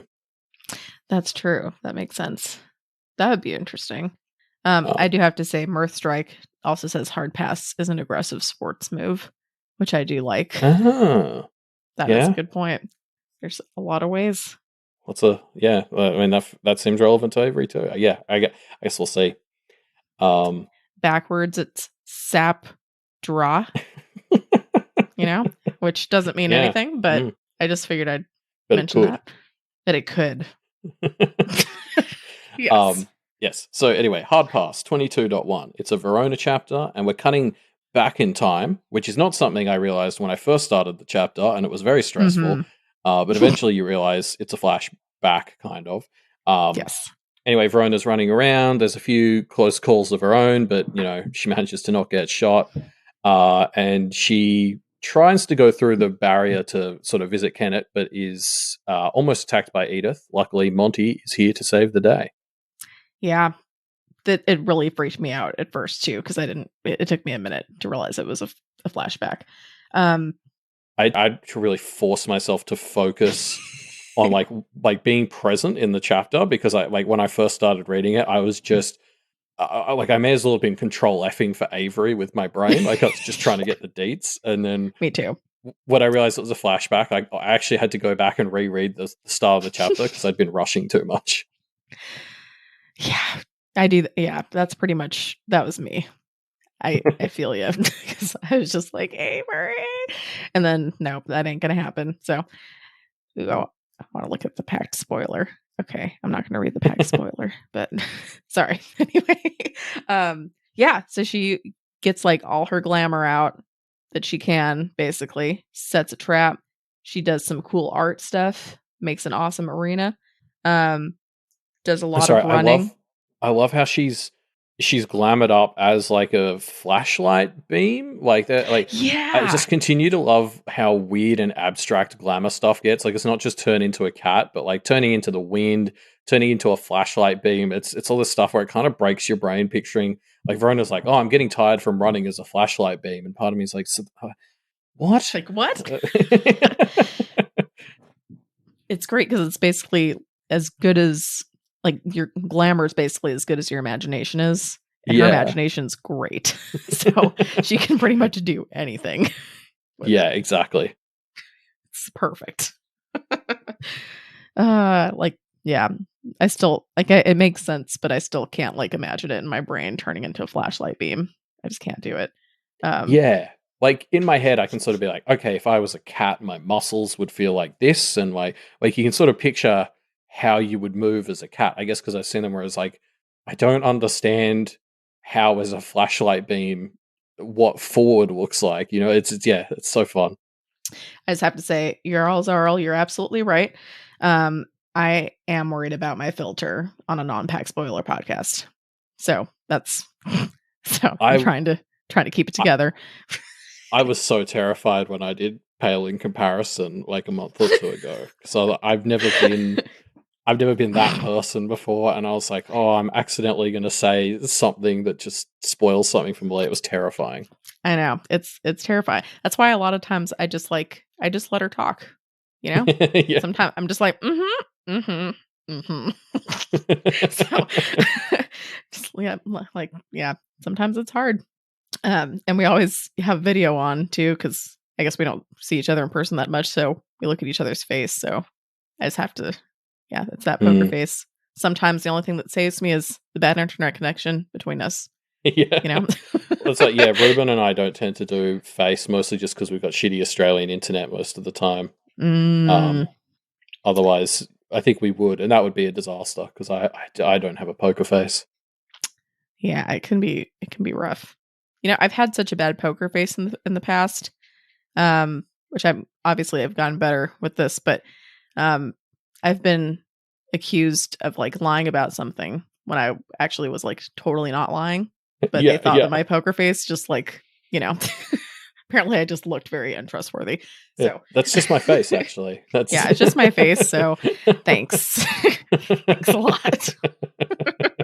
Yes, resting liar face, exactly as Zizard did it. I like that name. Um, but yeah, so yeah, when we see Edith and the girl by candlelight here, it's obviously very sad. What has happened to her? She's basically has seemingly been turned into a weapon. I really enjoyed though, like the way Verona ties it to her dad, because obviously the Edith Brett connections were pretty prominent for a long time Mm, there, and I really liked this outlook that Verona has of like being sad about this just because it's not the best case scenario. Like the thing with her dad, right, is like she doesn't want to be around her dad. Like she doesn't need to fix her dad. But it's like if her dad dies, he dies just being like the shitty. shittest version of Brett. And it's like the best case scenario is actually Brett is very far away from her, but his best self, and he's like better and realizes what was wrong with him. Mhm. Um, and I just like, because I guess Verona in the past in the story has talked about the idea that like that whole intelligence equals depression thing isn't a real thing, and this is like an actual example of that. So that it's like she's using her imagination to conjure the scenarios that are also good. And so she's sad when what's happened to the girl by candlelight is not that. Yeah, it's sad. It's like such a loss of potential. Like Yeah, just because you saw that taste of Edith actually being good right before she dies, and then yeah, it's just fucking gone. And that is really that is really sad. Um, yeah. Or even like I mean, this was the thing that Kennedy said to her. Like she was such a like she was their magic mom at the start of the story. Like they'd go out with her and Matt, and they'd learn stuff, and like they really like Edith ruled. It's just yeah, behind the scenes she was doing all this shit. It was like there was yeah, and it's the same with Brett. Like there's a version of Brett that's really cool. I mean, obviously at some point Sylvia was willing to marry him, so like there's got to be something in there. Yeah, If he, it's yeah, just sad. it's like if he just stops like focusing on himself so much, Yeah, that would yeah. just do eons, Ah, that is, yeah, I mean, because the concern with Brett is like, what if he having it, like if his child is not enough to get him out of his own head? I don't know what else there. Like, it feels to me like one of the strongest forces you could have for pulling someone out of their own head would be something going wrong with their child, and that hasn't worked for him. So I'm like, I don't know what that looks like, but well, I mean, denial and able to shove your blame around is pretty powerful, if he's yeah. able to convince himself that it's her fault or that he's done this and this and this and this and she's just being ungrateful because she's just like her mom and it's not my fault. Like, I mean, I don't know. But I guess that's what therapy's for. Yeah, well, yeah. As long as he's willing to engage with therapy. Yeah, and be actually honest and try to do the work. Um, hmm. So Walbo's saying, having known a few Bretts, I think falling in love is one of the few possibilities. I mean, the issue there being how do you spend enough time with anyone to fall in love with them if you're Brett, before they like leave you? Yeah, I He's mean, not that lovable, I guess, is what I'm thinking. I guess it depends how he acts at people with low standards. People would, I no, you mean, know what? That's fair. Yeah, yeah. yeah, that's a good point. Um, Ugh, it's not a good story for them, though. yeah, yeah. I don't know. Well, if it makes him, if it helps him get better. Yeah. Anyway, moving on from the depression roulette that is Edith and Brett. This That's is a where we kind of pair. yeah, Edith and Brett is yeah. I wouldn't wish that on either of them. What's the opposite of a power couple? Yeah, I don't know. Okay, waterfall. Like, I just have to tell you guys, every time I read Jen, Yeah, I think of me. I know you're not. Jen Bellinger. He's like, I'm telling you, Jen plus Brett. I'm just like, Ew. I know you're not talking about me, but it feels like you're talking about me. Oh no, I meant you. Why? Why would you do that to me? Why would you do it to me? Brutal. You think my weird random chaoticness is enough to like drive him out of whatever the fuck he's doing? I don't think I'm that powerful. There's an interesting argument to be made, not you specifically, but any of us. Like, if I was the one who was like, me entering a relationship with Brett would fix him, is there not some kind of moral imperative for me to do? Like, the amount of good that would be in the world if you fix Brett. Like, are you not somewhat morally obligated to at least consider entering a relationship and fixing him? I feel like the amount that it would drag you down to his level would even that out.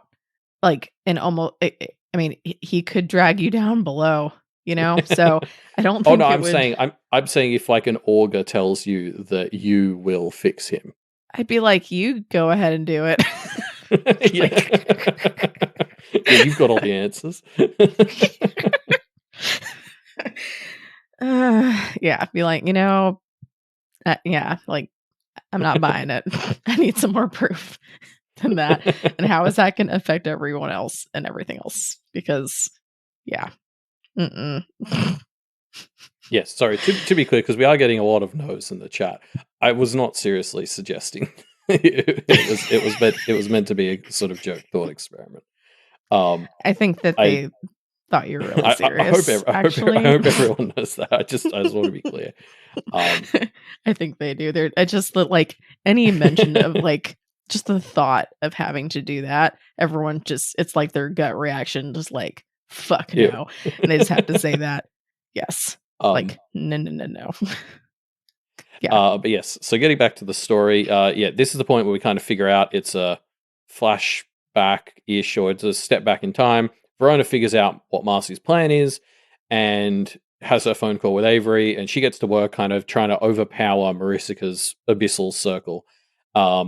And she does so using the incredible powers of the Turtle Queen and a bunch of explosions. Yes. I also want to go back. I'm sorry. No. I want to acknowledge Monty Yeah, great because point. Yep. yes. He pretty much saves the day for Verona. She's about to like, I don't know, he creates a diversion, keeping Girl by Candlelight from noticing her and also just showing her you're gonna be burnt to little crisp, a Verona cat crisp if you try to walk through here. And he's just the best. He's so He creepy, is. but he's the best. I love him. I love how he takes this owl and I think it says like she could hear its bones cracking because its neck turned too much. And that's such great imagery because the whole thing about owls is that their necks like turn an absolute fuckload. So it's like Mm-hmm. Monty still managed to do too much. Like of all the things to take about like an owl's body and make creepy and like spine tingly, it had to be that their head turns too Fucking far. head turn. It's great. Yeah, I felt a little sorry for the owl, but I guess Yeah. at least it was quick. I don't know. I mean, Oh, maybe desperate that was the times, point. man. Yeah. Yeah. I mean, he didn't have a radio, so owl's the next best thing, I guess. Yeah. But anyway, Eddie gets the owl to like tip a hat. So and it can speak. It says which is Yeah. how he says Turtle Queen. I'm like, man, thank goodness Verona's so good at understanding Yeah. weird shit like that, because I would have been just I can't even like read lips half the time, you know? Yeah. Like Yeah. like if I yeah. So Yeah. Real I life would needs just subtitles. yes. That Um, would be great. But um yeah, so Monty's amazing. But sorry, yeah. fast forward to what you were saying. Yeah. So I did just want to say that I do love when Verona is talking to the Turtle Queen in a bit about like whether she should do this. I love how it's so funny how much everyone else in Kennet clearly ships Monty and the Turtle Queen, and it seems like the Turtle Queen is maybe the only person who doesn't get it. Mhm. And that's just always a fun dynamic. But like Verona keeps being like, "You should talk to Monty about it." Turtle Queen's like, "Oh, yeah." I I really enjoy that dynamic. I'm glad that he's her friend. I feel like they both need each other. Yeah. Oh man. Yeah, so yeah, Verona is able to get Turtle Queen's help taking over the barrier, which at first you're kind of like, is she actually going to do it? And she does. Yeah. There's some fun, like, because I think at least I struggled to trust the Turtle Queen for so long, Mhm. and we eventually, like, I feel like she kind of won me over, especially in Jillian's interlude where she was helping Jillian and Monty, Yeah. and so it was like I kind of trusted her, but it was fun seeing Verona kind of like, of all people, Verona was the one who was like, she's a bit spooky to be around and I'm not 100% sure I can trust her. And it was like, okay, it seems like these were valid concerns then if Verona of all people was a bit like, oh God, I hope this works. Yeah. I don't know. Like, I mean, I definitely agree. But it's like if Monty says she's okay, I feel Yeah. like Yeah, that's that's true. Yeah, good vouch. that's a pretty big endorsement right there. Yeah, good character witness. Yes. Monty. Um, so also as she's taking over this boundary, this is where so the Turtle Queen actually challenges Marisica on this thing, and she brings up, hey, aren't you supposed to be protecting Kennet and the Kenneteers? Like you swore oaths. And this has been something I've been very confused about whether Marisica still owed any of that. So it was really cool to see someone challenge her on it. And Marisica basically gives some pretty piss weak arguments Mhm. as to why she shouldn't be held account to that, but points out that like, well, let's take it to the judges, see who they side with. I think I know who it's going to be. And it's another one of those little things where I start to be like, oh, I see how the Kenneteers might start to do better as they get the majority of the judges on their side, because if they've got the majority of the judges, then Marisica can get taken to the judges, and they can be like, "Well, she's meant to be protecting Kennet and us, and she's not doing that." Mhm. Yeah, get rid of the corrupt system. Yeah, Get that crap out of there. There's so much corruption just everywhere. Yeah, well, it's like, because I think we've seen Seth say the same thing. I think it was Seth who was like, "Hey, if you want to argue this, we can take it to the judges. I think I know who they're going to side with." So it's real chump hours for Marissa if she's basically quoting Seth. Yeah. It's kind of interesting. There's probably my brain's not quite connecting this in a coherent way, but I'm just gonna say it, and then maybe you can help me connect the dots. And if you can't, let's just move on. But it's like just thinking about like the corruption, like in a lot of these things, whether it's like in practitioner families or in with the judges or anything like that. It's kind of interesting thinking about that and how it's not like visible corruption, but you can see it in their actions, and then seeing something like the Abyss that like has these, you get tools and things from them that are visibly rusted and visibly like corroded. And I don't know, I feel like there should be some kind of connect there that my brain's making. I can't quite get there all the way, but I just want to like say that. Well, because like the first thing we ever learnt about the Abyss in this story is it was like the ruins, but for I think it was material stuff. So like it's also a recycling plant, and then obviously it's which goes back to earlier with the condom. It's okay. I'm sorry. Yes. But yeah, it's like, but it's also been mistaken for hell. So my impression is that it's a very like aggressive, shitty recycling sort of thing. And like in a way, like, so of course Marissa and Charles are kind of Abyss aligned, because if it's like this really like harsh, bad like material recycling place, that is so aligned with everything Marissa and Charles are about, really, which is like burning the whole house down to build something new. Like that sounds like the sort of thing the Abyss might do, I guess. Yeah. So that like yeah, I guess I agree that it would sort of make sense for that kind of abyssal imagery to especially work its way into a lot of like Charles and Marissa's imagery, because they're so kind of conceptually aligned. Yeah. Thank you for making that make sense. Hopefully, yeah. Yeah, no, it does make a lot of sense. Man, you could have a lot of like courses on this book, just like Yeah. just analyzing and poring over everything. It would have to be like you could probably have like a minor on this book. Yeah. Like discussing like the like cosmic foundations of the Otherverse or something. Yeah. Yes, for sure. But yeah, so in the story, Verona gets the signal for Avery that Avery has found the Aurum, and so then Verona gets to work painting up a glamorous arena for their own Aurum tryouts before the the actual contest. It's great getting to see her get her artistic side out. She's having fun with it. She's like making this really grand, super cool, like ruin / like just magnificent arena. Just great. Yeah, it felt very like visual and cinematic, because she was also this is when she's reciting all the names of the people at the markets who are meant to like kick shit off. Yes.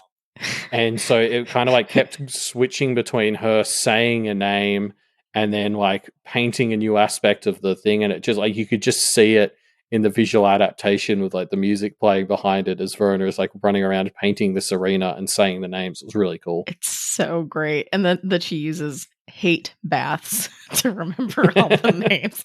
I'm just something, I mean, it's obviously funny. And then something about her using glamour, like this fairy thing, to paint this really majestic thing while she's as obviously like, I don't know, kind of a goblin. Yeah. Just like hate baths. And then I just had to call out like Arshgeiga, because Malia probably was cracking up when she read Arshgeiga. I don't remember exactly what that means, even though she's told me like about 50 times what it means. But I something with ass. I have it in a Google Translate. It's ass fiddle. Asphodel. That's it. That's it. I remember she's told me, I think that might be her favorite curse word, if not one of her favorites. We might have even talked about it on a podcast episode, but we've had a lot of episodes, so I don't remember for sure. I never remember something I say like 2 hours after an episode. Like often we'll get a Reddit comment, somebody saying we said something, and it'll be like 2 days after we did the episode. And I'm like, I have no memory of this conversation. I understand exactly, especially since Malia does the editing, so people are obviously like, "Oh, I love it when you said blah blah blah," or like, "I can't believe you said blah." I'm like, I don't remember. Did I? And yeah, I'm like, I don't remember saying that. Yes. So. There's also one of the fairies with a Y, who I think their name just translates to like the red or something. In French. I tried fiddling with some of the names for a bit, but yeah, it was a lot of fun. My favorite one was Uesca Islet Evertoinet Lorelei Vienna. Which it's very far. Like, are you able to say that 3 times fast? I can't even Verona say it once. Okay. Yeah, you literally just said it, and I'm pretty sure I'm not gonna be able to say it. I can't even say the first word. Ucheska? Something like that, yeah. Yeah. I don't know. I never took French, so that's what I'm gonna. I don't know. Whatever. Ucheska, Islet, Yvattoinette, Lorelei Vienna. Yeah, that's as fast as it's gonna go. Say it confidently and don't apologize.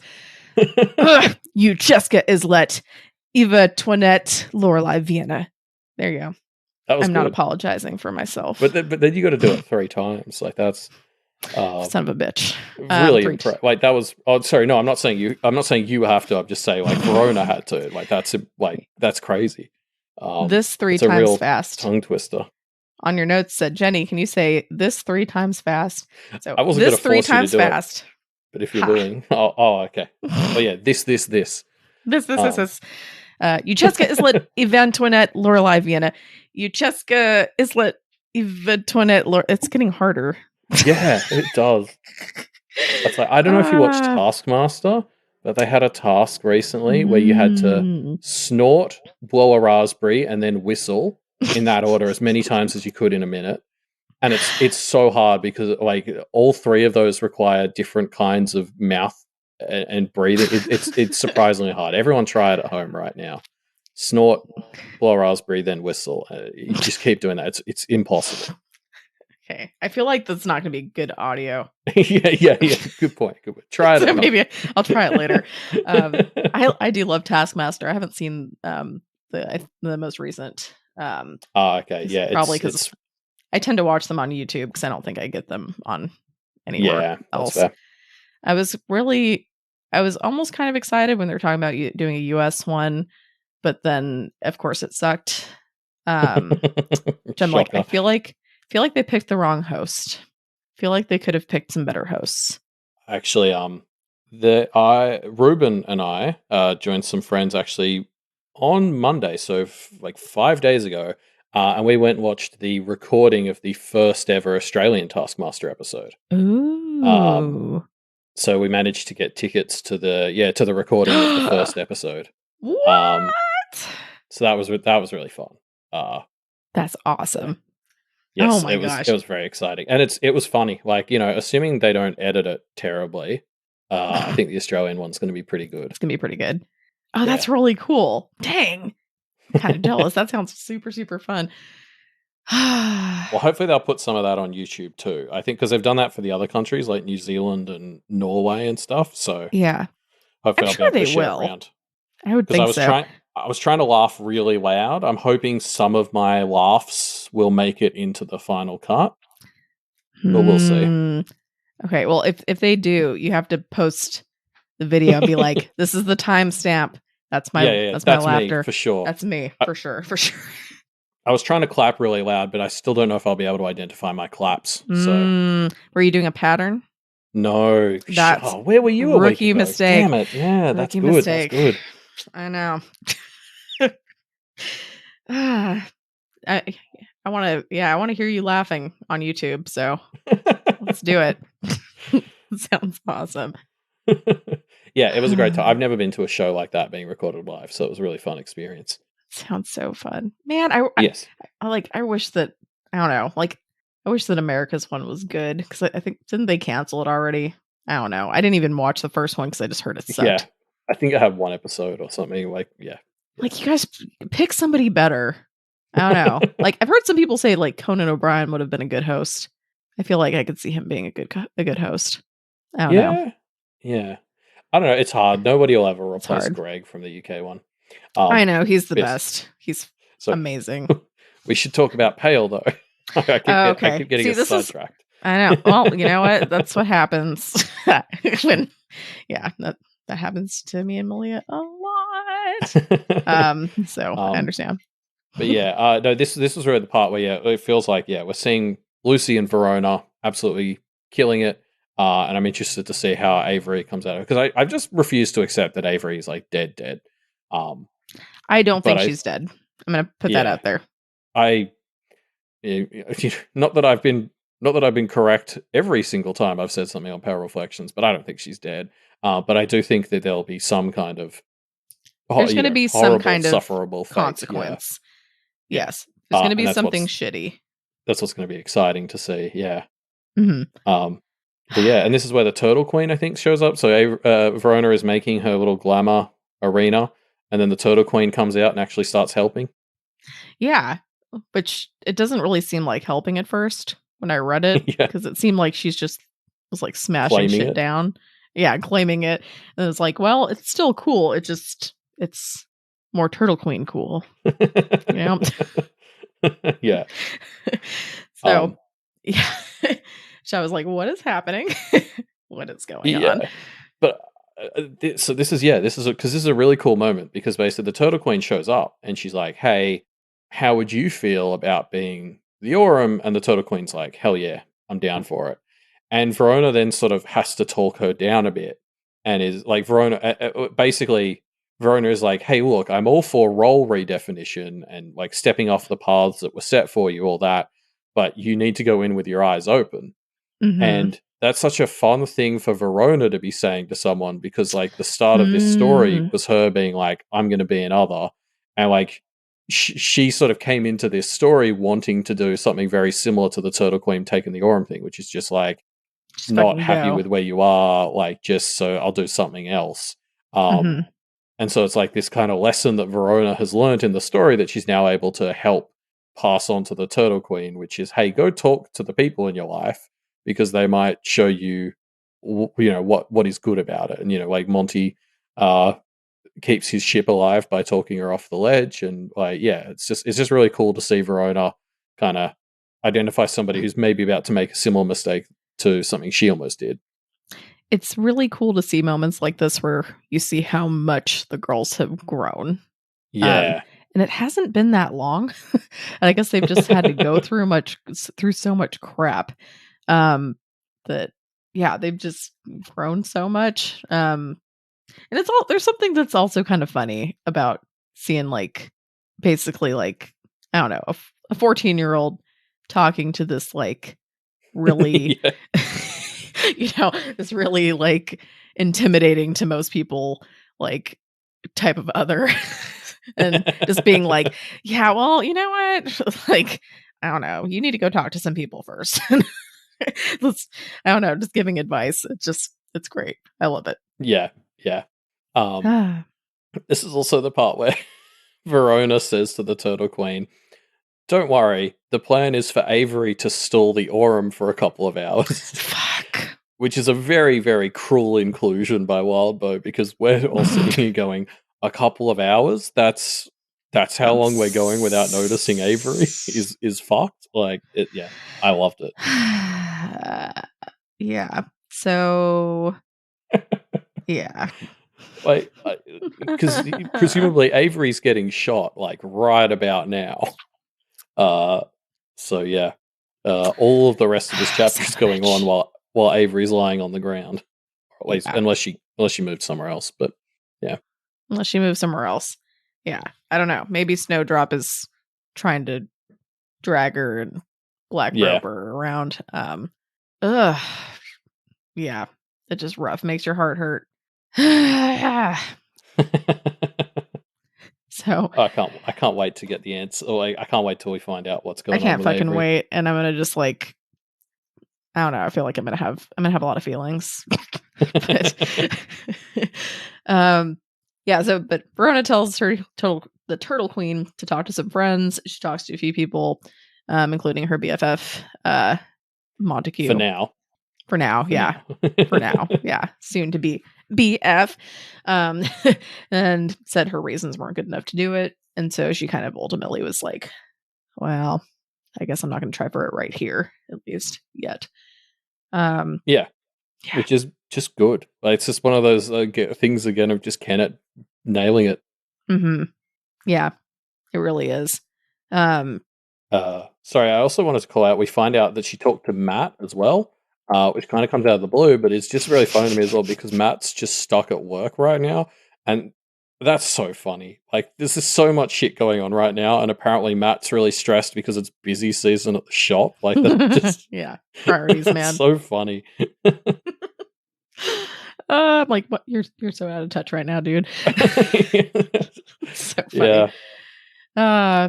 And then it also really cracked me up because Zed called and was like, I have like, yeah. I don't remember how many alarms, like 1,000, like 15 alarms going off. Scare the crap out of him. So that's hilarious. Yeah, the Turtle Queen's so terrifying for people. Such a good aesthetic, though, you know? Yeah. Oh, yeah. Yeah, if you got to get taken over, she's a good one. Yeah, at least you're going to look fucking sick, right? You're going to look amazing. But yeah, so the arena's set up, the call goes out, and 4 candidates show up to basically make their sales pitches for being Verona's choice for the next Aurum. Yes. Bloody Money, which sounds like Bloody Mary. It's like what I thought of at first. Which is occupying Verona's dead classmate, which is... Yeah. I barely remember. I had to sort of double check from the old student guide exactly who they were, but I did recognize Xerxes and his brother when they got brought up, and it's just like, yeah, just a little reminder that Charles isn't doing good everywhere. Yeah, that was kind of sad. But yeah, so he wants a permanent body and wants he's kind of pissed at Charles. Yeah, which is definitely a pro. Yes, definitely a pro. Kind of reminds me of almost, I don't know, like just reading the description, for some reason it just reminded me of like the Riddler. Just like not exactly the same, obviously, but yeah, it says bloodstained green suit, long coat, resembled old-fashioned gangster. My brain was just Riddler, even though that's not exactly the same. But God, the Riddler, like that's like there's probably a Fae out there who has a Riddler-ish stick. Oh man, and they would be the worst. That would, yes. Oh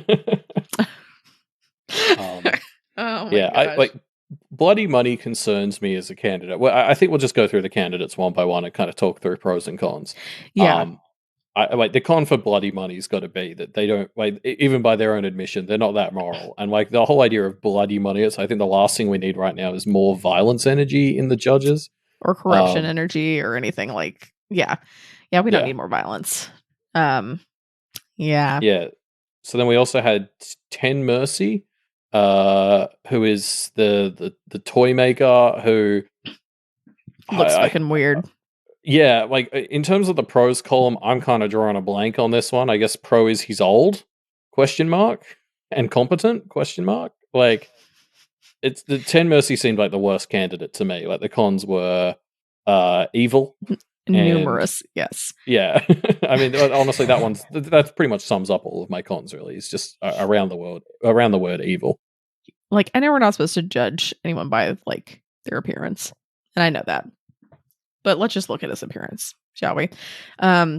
Just because it's really weird. He's a boy with an oversized head, broomstick narrow limbs, mostly made of cellulite with a boy band haircut, which is hilarious. And he's cocky. I mean, I think in her text, Verona describes him as a Pinocchio-looking motherfucker, which I really like. Great Verona color on that description. Except it would look better if he was made of wood instead of cellulite.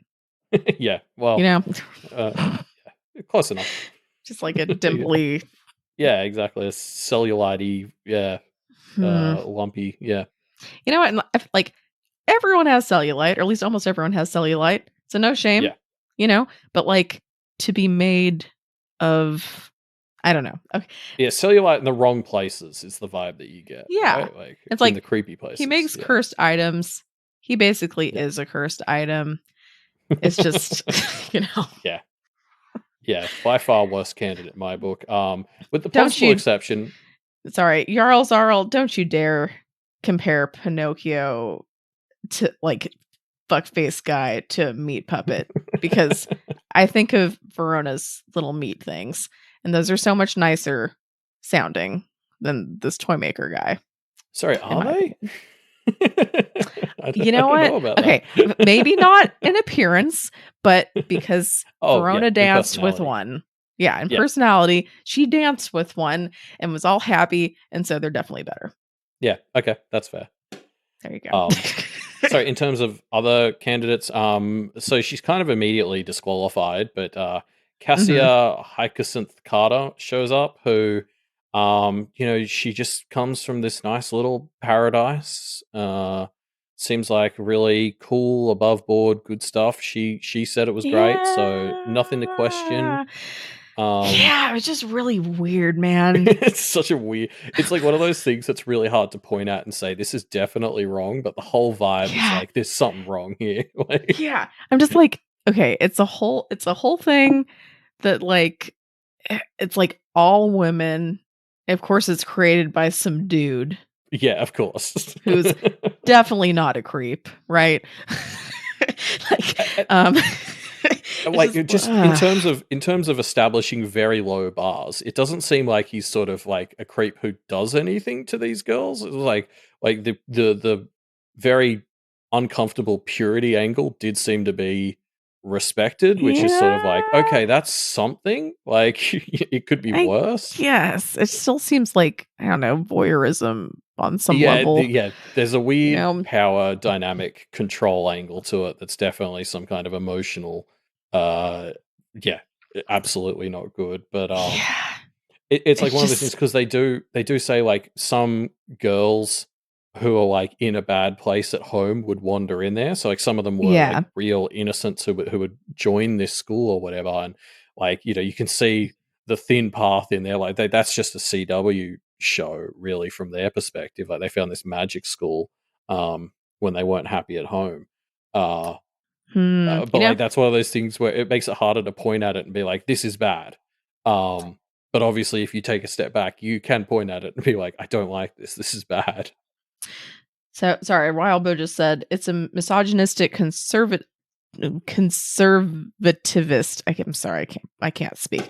You know what I'm saying? Approach taken to a weird angle, because someone who's able to make and stay in their own demiurgic domain is going to not really have many checks and outside perspectives to steer them on course. Yeah. Well, that also feels like it could be the start of an angle of attack on Miss, but that's a separate. Don't you dare compare them. I was going to say, like, I wonder if you could almost blame this. That might be stretching it too far, but I feel like in a way you can almost blame this on the old Alabaster a bit as well, because it seems like great call. Like these girls should have been going like and getting refuge from her, and she should have been able to like keep tabs on this kind of shit. It just I don't think she was good at her job. You don't think you're being too harsh?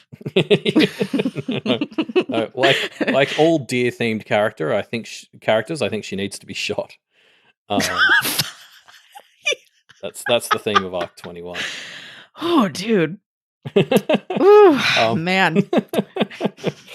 But no, I think what really jumped out to me about Cassia as a candidate, aside from her horrifying backstory, is so she comes in and she clearly has no idea what the fuck's happening. Like she is just this kind of loose thing, and the spirits are like, "Yeah, go over there." And Verona takes one look at her and is like, "This is not for you. You don't know the rules." And I was just immediately, I'm seeing chat's written word for word what I've got in the notes, which is this is exactly what happened with Faceful in the Carmine contest. Faceful was that big face thing that had no idea what was going on. It just wanted to make friends. It got sent to that competition, and the Alabaster did now I'm sad fuck all. again. Yeah, because nobody did anything, and Faceful then got torn apart. Well, got turned into nipples, and then got torn apart. And I loved Faceful. Yeah, I remember being so mad at the Alabaster when that happened because I was like, "Do your fucking job." And so it's one of those again, just one of those little moments where I'm like, the Kenneteers are so much better than the judges because Verona took one look at this girl and was like, "Oh no, fucking go away." And any system where the Alabaster isn't able or willing to do that is a bad system. Yeah. It's like it almost seems like it's like the longer that these judges have been in place, the more corrupt they're getting. So maybe they need like more. I mean, you say that, but Charles hasn't really been in the job that long, and he's doing fine on the on the corruption front. But yeah, no, I see your point. He could be worse if that's what you mean. Yeah, I see. He's only this isn't even his final form. I see. I don't want to see his final form. I don't want to see it. But yes, so the last candidate who shows up is Freeman Boyd, our boy, everyone's favorite, goodest technomancer. We love him. I mean, I'm not going to say that I expected any of these candidates, but I definitely didn't expect Freeman Boyd. That took me by surprise. But you know what? I'm just going to put it out there. He's my pick. Like, out of these candidates, I hadn't considered it either. But the second he showed up, I was like, "Oh, yeah, I can see that." Like, yeah, I don't know. I kind of like him for it because, like, he's an idiot, but like he wasn't really a bad idiot. He was just an idiot. He's just an idiot. Yeah, I mean, I still don't like him, but I feel like this is kind of I can empathize why he's doing, like, why he wants to do this. Yeah. And yeah, I think you're right. He might be the best choice. So we'll have to see who Verona chose for sure. Which I'm interested to see. Maybe it's something slightly different than we're thinking. I don't know. Yeah, Verona actually just didn't pick any of them. She picked herself. She's like, these guys all suck. It's going to be me. It's going to be, yeah. I feel like that's probably not it. Well, I thought what was interesting, like Verona brings up, him taking the role because he's running away from people is kind of similar to Ryan in a way. And I'm seeing chat's bringing that up too. But I don't know. It does feel different in his case. Like he's not cheating in the same way. It's like he's aligning himself with good people to do it, which is like a better standard than Ryan. So it's like it's definitely a similar-ish problem. But again, it just feels like he's got the most pros and the least cons in my book. I mean, I think my biggest problem with the Aurum Coil is not that he ran away. Yeah. I feel like there's some other issues that yeah, there you go, Sleeping Beluga. I agree with that. So they said Freeman is running away from unjust harm while Ryan was running away from the consequences of his own actions. And he continues to pursue more hedonism. Yeah, I think I agree. That is really, it just feels a lot different. And yeah, Freeman has done some shitty things. But I don't know. Yeah. I don't hate him for it. I'm cautiously optimistic about like him having learned some of the lessons he needed to learn. Not all of them, but like, yeah. Yeah, I mean, he's definitely not perfect. I feel like there are better people potentially. I just can't think of any at the moment who I would want to do it. But just like Grandfather said, there's worse. There's worse. Yeah. But yeah, so we don't get to see who Verona chose. She's made her decision. She doesn't tell us because this is a week of cliffhangers. So Mhm. hopefully, I'll be back with Malia next week to figure that out. But yeah, Ah. so after deciding, Verona takes a break and she tries to call Avery, but I guess Avery's stitch is a real bad at the moment because I she's know. not answering her calls. It's like, um, I'm still so I really thought I'd circumvented this cliffhanger by reading 21.14 so late. I was so mad that it's still going. So yeah. such a good move. Yeah, I was so pumped when it was like the next one. I was like, yes, I get to find out what happened. And then like, nope, nope, nope, nope. Can you imagine if it's the whole fucking arc and like we don't hear that, anything? that would be so hard for Wilbo probably, just like from a writing perspective to leave her out. But like when Arc 21 started, I was like, I hope we're away from Kennet for the whole arc, and we kind of were in a way. Mm-hmm. Like we haven't really found out exactly what's happened to most of the people there. So I could also enjoy an Arc 22 that's just an Avery cliffhanger for like the whole thing, but I mean, that that'd would be be pretty so funny. hard. It'd be hilarious. I mean, Um, it might not be to him, because I feel like people would get really mad, but it would be really funny. yeah, this is why we can't have nice things. I know people get too mad. I mean, shoot, not just that, but I feel like even just listening to us talk about stuff and looking at people's reactions, if I feel like if I were him, I would have such a hard time not like typing in stuff like, She's you fine. know, Oh yeah, yeah, like yeah. actually. um, so it's a lot of good restraint. Yeah, I don't have that restraint, which is probably good that I'm not writing a very popular story like this. Yeah. Avery. But yeah, so that's those two chapters. I guess we'll find out all the important things, like who the Aurum candidate is, and all the unimportant things, like whether Avery's alive, next week or after that. You're such a Um, troll. I love it so much. but yes, in the meantime, we've got some Reddit comments that we both pulled out about Yes. these chapters. So I'll start with mine, which was from the 21.14 thread on Reddit. And this is a comment by _CN_, um, who basically their comment was around the fact that like, of course, Anne was particularly well suited to shrugging off the pressures from the ordinary family because she doesn't really conform. Like, you know, she has a sham marriage. It's rendered her like maximally jaded to the whole shtick of the ordinary family. Like, she's a great counter to them. Yeah. And yeah, I've seen people in our chat talking about how like she's the nightmare HOA person who took down the nice family with a nice house who was just minding their own business. So I love all these funny connections as to why Anne was a perfect counter to the ordinary family. Yeah. I mean, it was so perfect. It was really funny. 'Cause, I love seeing like the Negateers just be like totally thwarted. Like, ha, we've got the perfect counter for Anthem. Like, well, bitches, it's not fucking Anthem. I just think it's so funny. Ah, man. And then Anne's already annoying to go up against anyway. So they're Yeah, like, yeah, man, fine. she's annoying, but she actually can kick our ass too. What? Yeah, I love it. So I pulled out something from user Cherry Pop is Best Girl on Reddit, who wrote a thread that they titled Pale 22.1 Crack Theory, which is a great title. Basically saying that, you know, things aren't looking good for Avery. Shot, bleeding out, close to death. You could even say she's at death's door. So saying that that's right, Avery getting close to dying sends her to a path, and from there she can lose her bullet wound or get a boon or something. And they go on to say, I'm only maybe 5% on this theory, but path boons taking a wide meaning of a word has some precedence. I really like this because I think it's kind of clever.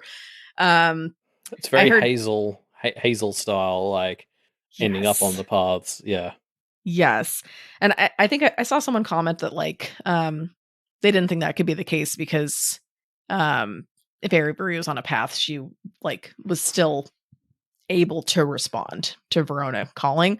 I mean, frankly, I still think like if she's bleeding out or that close to death, she's probably not in a good state to respond anyway. So I don't necessarily think that takes away from that. But I would just really like that idea. Yeah.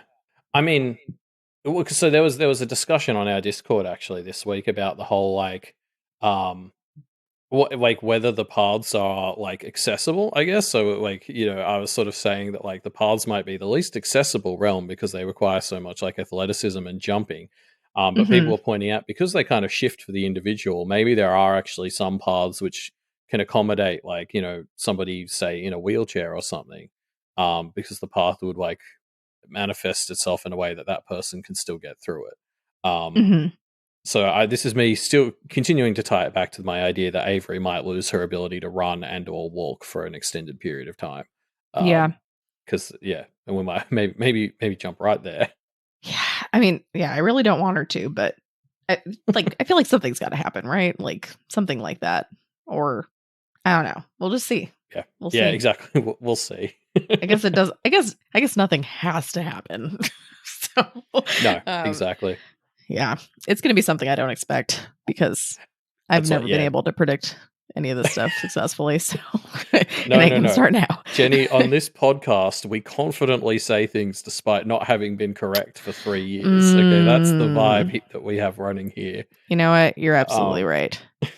you don't let being consistently wrong for 3 years You don't stop let.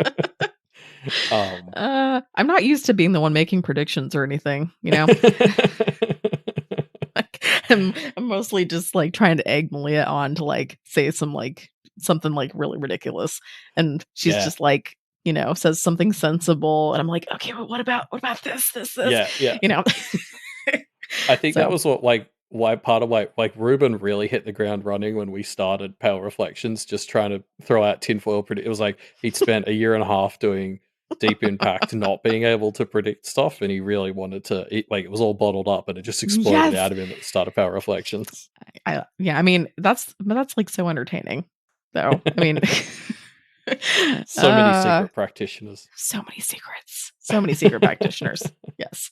Um, Are there any secret? yes, Well, there's probably no secret practitioners now. I can't really think of anyone who would be a secret practitioner. it would be a hell of a twist for there to be a secret practitioner at this point. It'll blow my mind. It's gonna like pop up out of nowhere, and it's gonna be. Oh, I got it. I'm blanking on her name right now, of course, but Avery's teacher that she has had a crush Miss on. Hardy. Yes, Miss Hardy. She's a secret practitioner, and she's gonna save Avery from death She's on the because paths already, actually. She's already a path runner. We just didn't she's know. Hazel. Avery's gonna. Yeah. Okay, she's Hazel. That's it. We Okay, nailed it. we nailed it. Yeah. Where we, for those who weren't here, we did some Pisces theorizing after the recording a couple of weeks ago, and we totally solved it. We just all made a pact that we wouldn't tell anyone what the answer was, but we did solve it when you Okay. weren't listening. Um, Well, damn. so this is just that, but this time everyone gets to hear it. But same thing. Okay. Well, cool. Everyone gets to hear it. We try to be fair. Yeah, no, we just don't want to spoil it for everyone else, but we totally solved it. You totally solved it. But no, speaking of discussion question time, we last week Ruben and I asked everyone when and how would you awaken your children, and we got a handful of fun responses to this one. That's such a fun question. Yeah, I'm interested to get your answer to this, Jenny. I would not. As an actual parent, you're far more qualified than Ruben and I to weigh in on this. I would not awaken my kids. Not ever? No, man. I wouldn't. If they did it themselves, that's their decision. They can choose to do that, but I ain't fucking awakening them. I mean, they're so little right now. what if, like, you're saying it's their decision if they want to awaken themselves. What if they tried to do it right now? Because aren't your Oh, kids fuck like no. under 5? Like what is the age where you let them make that decision? I guess. I mean, definitely not now. Uh, I don't know. I would, okay, honestly, um, it's hard for me to give an exact age just because it's hard for me to think of them as anything but the age they are now, which That's is fair. like, That's fair. but I think I would have, it would, I don't think it would be as much of an age thing as more of a, have they proven they can handle responsibilities type of thing. So Mm. like if they like, this is a weird thing to compare it to, I guess, but like me and Malia growing up, like when we like the more responsibilities that we took on, basically like the more freedom our parents will let us have, to where we, I don't remember when in high school, we basically end up not even having a curfew because we hadn't really gotten in trouble. Like we had proven that we could handle shit. Yeah.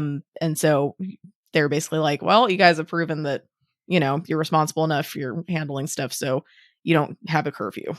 And so if they're able to be that responsible, and if they're doing it at different ages, then I think they would just, I don't know. It'd be more based on that, I guess. So I don't know when, but it sure as hell wouldn't be now. Especially since my daughter's 1. That might be a little Got to get too them young. started early, Jenny. Better, they'll be better for it. It's more. That's not true. They will not be better for it. Yeah, no. So your answer actually reminded me of propaganda pagodas. Which cool. they sort of argued for not really earlier than 16 because they were thinking that before you're 16, you have a fairly limited lack of agency. Like, whereas as you start to turn 16, that's when in a lot of places you start to be able to drive for yourself. You're getting a job. Like that's like 16 in a lot of places is kind of where you start to actually have your own forms of independence. So they were arguing that like 16 is sort of the earliest you should start looking at this as a conversation to have with them. Okay, yeah, that makes a lot of sense. Yeah, they also had a very long paragraph about how much middle schoolers suck and how you shouldn't do middle schoolers. And to quote, if you awaken 10 8th grade boys, you'll end up calling 9 of them Eastern, which I really enjoyed that quote. That's hilarious. I do have to say, it was really funny to me just now that, I'm talking about how I want to, I would maybe let my kids do it if they show me that they're responsible and they can handle that. And you said it reminded you of Propaganda Pagoda. First sentence on the note says, get them drunk or high around 16 to 18. I was getting to that part, but yes, that's fair. Yes, they did. So Propaganda Pagoda did start with the idea that what you could do is get your kids like drunk and high and stuff around 16 to 18, and then like introduce them to bits of magic, but in a way that they could forget it quite easily, and talk it off as a hallucination or whatever. And that's like a good way to sort of start, fielding like awareness and stuff. Just drug your kids. That's fine. I mean, maybe, I don't know where Propaganda Pagoda is from, but like speaking as an Australian, 16-year-olds are pretty regularly getting smashed and high, in my experience. Like, I mean, and it was usually the parents. Like it was usually the parents providing us with the grog. So, for me, 16 getting a kid drunk one time didn't that. I don't know. That's not too outrageous. I mean, that's not that outrageous here either, but it's just something about like formalizing it, I guess. Well, not just that, but also just like saying, okay, to get more responsibility in the world, as opposed to just like having fun or like making sure you're safe. Just be like, this is part of your rite of passage. This is so like to give you power, you have to get fucked up. I don't know. Yeah, well, something about that. I think the thinking for this part was that way you could see how they respond to some stuff, like test their awareness, and then if they're not good with it, they'll talk it off, and innocence will seal the deal. But it's a good way to test the awareness waters, and then it's kind of separate from the idea of like then 16 is kind of like because of the agency. I'm not saying it doesn't make sense. I just think it's really funny. Yeah. Oh, yeah, it is. And I probably, I mean, I actually think, yeah, it's probably good to introduce your kids to at least alcohol and some of that stuff while you're there, and just to kind of teach them that you can handle it, Yeah. or like teach them how to handle it and kind of get a little bit of that out of their system. But I can't imagine me doing that because of magic. It would be like I did that and then, you know. A common one where I grew up was actually to give kids a cigarette when they're 10, but like just the one. But like when your kid's like 10 and they're sort of showing interest in that kind of thing because all the cool kids are doing it, Mm, you let them have one cigarette when they're 10, and it's not enough to get addicted, but it's enough to notice how fucking gross they are. And so they are it's pretty like, gross. yeah, so like the idea is it like there are a number of kids in my school who had this done to them, and they had just had the worst association with cigarette taste, because especially when you're 10 Mm, and like at that age all you want is sugar and like sweetness. yeah. um and you get this fucking rank cigarette and you cough because you don't do it properly, and it put a lot of them off. um Yeah, see, that's the problem nowadays, like, everybody vapes. right, Like, that's yeah, the yeah, because problem, like, you it's can get like Skittles flavored vapes, right? yeah, it's it Which might actually be worse for you than smoking. I don't know. I don't know how vapes work, but like the idea of inhaling Skittles flavored smoke feels almost as artificial and bad for you as cigarettes to me. yeah, I mean, well, cigarettes have so much toxic, awful shit in it that I don't think there's anything you could smoke that's really much worse than that. So in that sense, vaping is probably Yeah. better, but it's Did they like still literally pretty have fucking tar in bad. them and stuff? Yes, Like they it's like, do. yeah, They have, like, that's I think crazy. they have tar, they have like, yeah, they have a bunch of shit that's really, really bad. But we should be Um, saving tar for its important use, which is preserving dinosaur bones. yeah. See, guys? Don't waste it in Don't cigarettes, waste it in everyone. cigarettes. This You is could the use it environmental impact that cigarettes are having. They're taking away from dinosaur from dinosaur preservation bones sites. or from our roads, you know? Could be Oh, that uh, too. dinosaur bones are cooler. Um, yeah, I don't know. Yeah, I Yeah. mean, luckily, I mean, yeah, and I don't know, in the United States, at least, like, we're very, very, like, anti-smoking, which I think is great, especially since I have asthma, so I don't have to Yeah. worry as much about going into restaurants and things, um, and getting an asthma attack because that's happened before. So it's, it is a culture shock for sure to go to, like, Europe or other places where it's the norm for everybody to smoke, or, well, not everybody necessarily, but it's a lot more normal for people to smoke. Um, but yeah, I don't know. It's interesting. It's very different cultural. Yeah. Yeah, no, it's the same here. Like, they were banned from places like pubs and restaurants when I was like a baby. So I've grown up in a world that's like you can't just like smoke in places like that. And it's actually crazy to think that if I'd been born 5 years earlier, I might have like experienced a bit of it as a kid. That's wild. Yeah. So it's kind of, yeah, interesting. Um, but yeah, I guess along these lines, another discussion question answer that we got was from Duo Nem, who basically argued that the biggest thing that should dictate these kinds of rules around when you awaken your kids is what your practice actually is, um, which makes some sense. Like, they were thinking like they would rather be the kind of practitioner who has a like magic life and a private life that's kind of separate, like a part timer. Um, and so, with that sort of thing, it might be easier to awaken kids younger because it's less responsibility if it doesn't define your life. Hmm. Hmm. Um, but then they did say overall, they'd probably wait until their kid was like 18 or actively asks about it. Okay. Yeah. They'd maybe just aware their kid as a teenager or something so that they can get used to aspects of the world without having to be awakened. Yeah. That's, man, just like, I mean, that does make sense, especially if you're not a practitioner family. But I'm just like, it's taking away all their protection. Yeah, But yeah.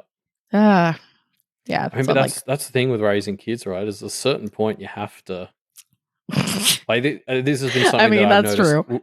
with like Lucy's thing. Like this has always jumped out to me with like Jasmine's dilemma is like with someone like Lucy balancing shielding her from the world versus preparing her for it. Hmm. Yeah.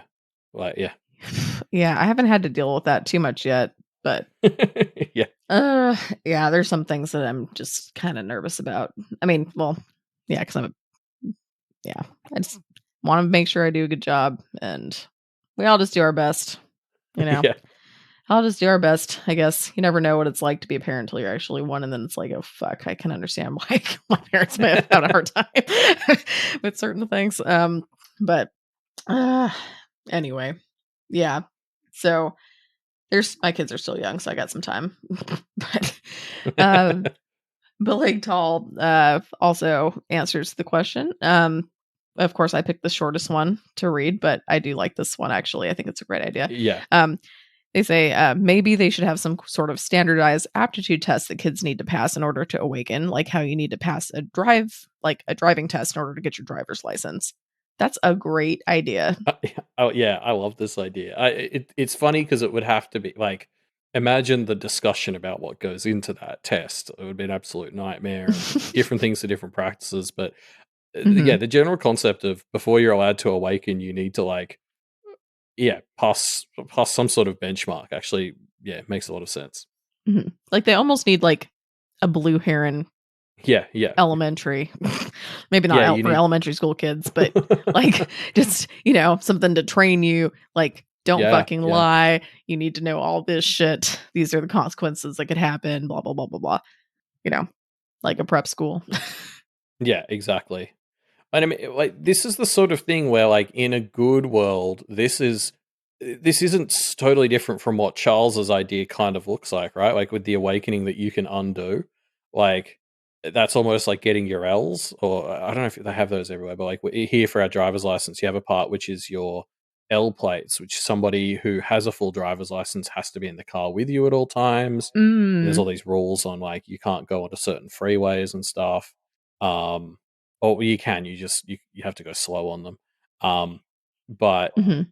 like having something kind of like a learner's permit where it's like you get to awaken for a bit. Whoever awakened you takes responsibility to kind of help you, and then after a certain point, you can choose to undo it or not. Like it's like that Mm. seems to me like kind of the good version of what Charles did with the Negateers. Yeah. Hmm. That's true. And it's kind of like, sorry, of course, I'm doing a medical comparison because I have to, but just like in terms of like, you have your attending physicians or like your staff Yeah, doctors, and then you have your residents underneath, and the residents are working under the attending doctor's license. So yeah, they yeah, are doing maybe procedures and things, but like if they fuck up and do something bad, that's a lot on like the staff doctor because that was under their supervision. yeah. So maybe it's less an awakening, but there's like a ritual that a practitioner can do, which allows like their apprentice or child or whatever you want to call it to basically do some limited practice under their guidance. Mhm. And then yeah, like and then after a year there's like an opt-out clause. And then the like full practitioner is ultimately responsible for what goes down with all that. But yeah, anyway. We need to get some of those practitioner lawyers on it. Yeah, exactly. Yeah, give this idea to Lucy. This is the sort of thing where you'd be like, "Hey, Lucy, what do you think about this?" And then you just let her figure it out, so that it Mhm. actually works. Hmm.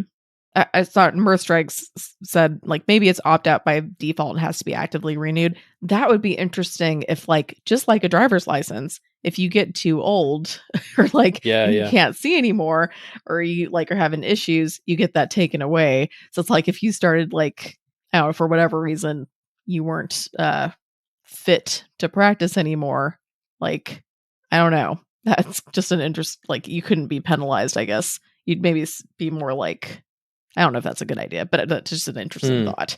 You'd be more like aware after that certain point, yeah, you know? yeah.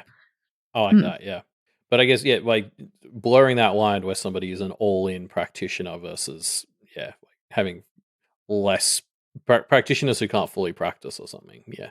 Hmm. And I guess Um. that probably would take some of that power away a little bit because I think the spirits mm, I might not like it quite as much. But yeah. Exactly. yeah, I think if you start horrifying kids, you don't just get your license revoked. You get like, it's like a, like, you get thrown That's at in least jail. 6 months in jail. Yeah. Yeah. At least 6 months. Fuck. It better be longer than that. Jeez. But yeah, so final answer I wanted to bring up was Landis963, who basically said 16 at the absolute earliest, but they would aware them at 13, which was, similar-ish to some of the other answers we got, which was this idea of awareify them a bit earlier, probably early teens, around the Kenneteers age, and then as they start to actually reach adulthood, that's when we can start awakening them. Mm-hmm. Yeah, I like it. Yeah, I mean, yeah, Zaliver on chat saying, like, who arbitrates these licenses, judges and lords? Same issues with centralized power. There's no good answer, really, though. Yeah, I mean, that's true. Sword moot sort of deal seems like the only way you could go about it, really, both from a logistical powering perspective and also, like, at least the first version will be agreed upon sort of deal. Yeah, I mean, I don't know. That'd be an interesting thing to have to think about a bit. But probably a lot of paperwork. So Yeah. Also, God, one of the things you have to do here when you're on your L plates, like so your learner's permit equivalent, is you have to log every single time you drive. So like the odometer when you start, the odometer when you end, what the weather was like, how far you went, like how long it went for. And you meant to do that for all 120 hours that you're required to do before you can move on to your provisional license. I don't know of anybody who's ever filled that book in legitimately. Everyone has lied on it. So that sort of paperwork just results in people cutting corners. But does it matter that they can't lie? So does that affect fudging? Yeah, well, I mean, it probably could still do it, but yeah, they'll find a way to lie without lying, as practitioners are wont to do. Yeah, they're sneaky bastards. But yeah, so now it is time for us to bring up a new discussion question. All right, what was your idea again? It's been so long now, I've forgotten. Okay, you have to work on the wording for this, but what's your personal condom story? Yeah, what's your personal condom story or someone else's condom story? But a better way to say it than that. What is your story or the story someone has told you that has made you realize all have our own benchmarks for normal? Which is largely stealing Wildbow's phrasing of it. But it's great phrasing of it. Okay, he's good with words. That's another hot take for the episode. But Wildbow's he's good with words. It's just slightly better than condom story. Yeah, it's just slightly better. Yeah. So, what is your story or the story someone has told you that has made you realize we all have our own benchmarks for normal? And you can answer that in the discussion thread that will be linked in the show notes down below. All right. I just realized I don't know how to do your outro because they're just bullet points. Yeah, we just kind of improv it. It doesn't have to make sense. They often don't. That's cool. Thanks for listening, guys. This is really fun to join. Yay! Welcome, Cass Musser, just for the outro. What? Okay. Yeah, that made no sense. Sorry, everyone listening to this recording right now. But thank you for listening to our podcast. This was really, really fun. We would love your reviews. So try to review us on Apple Podcasts. I can't speak. Apple Podcasts or Stitcher or whatever kind of podcast you listen to. Give us reviews and tell us what you think. Yes, we're also on Twitter at Pale Reflect Cast. Pale in Comparison, where we've nicked Jenny for the week. Is also on Twitter. We post memes there every day. Pretty sweet memes. Pretty darn sweet memes.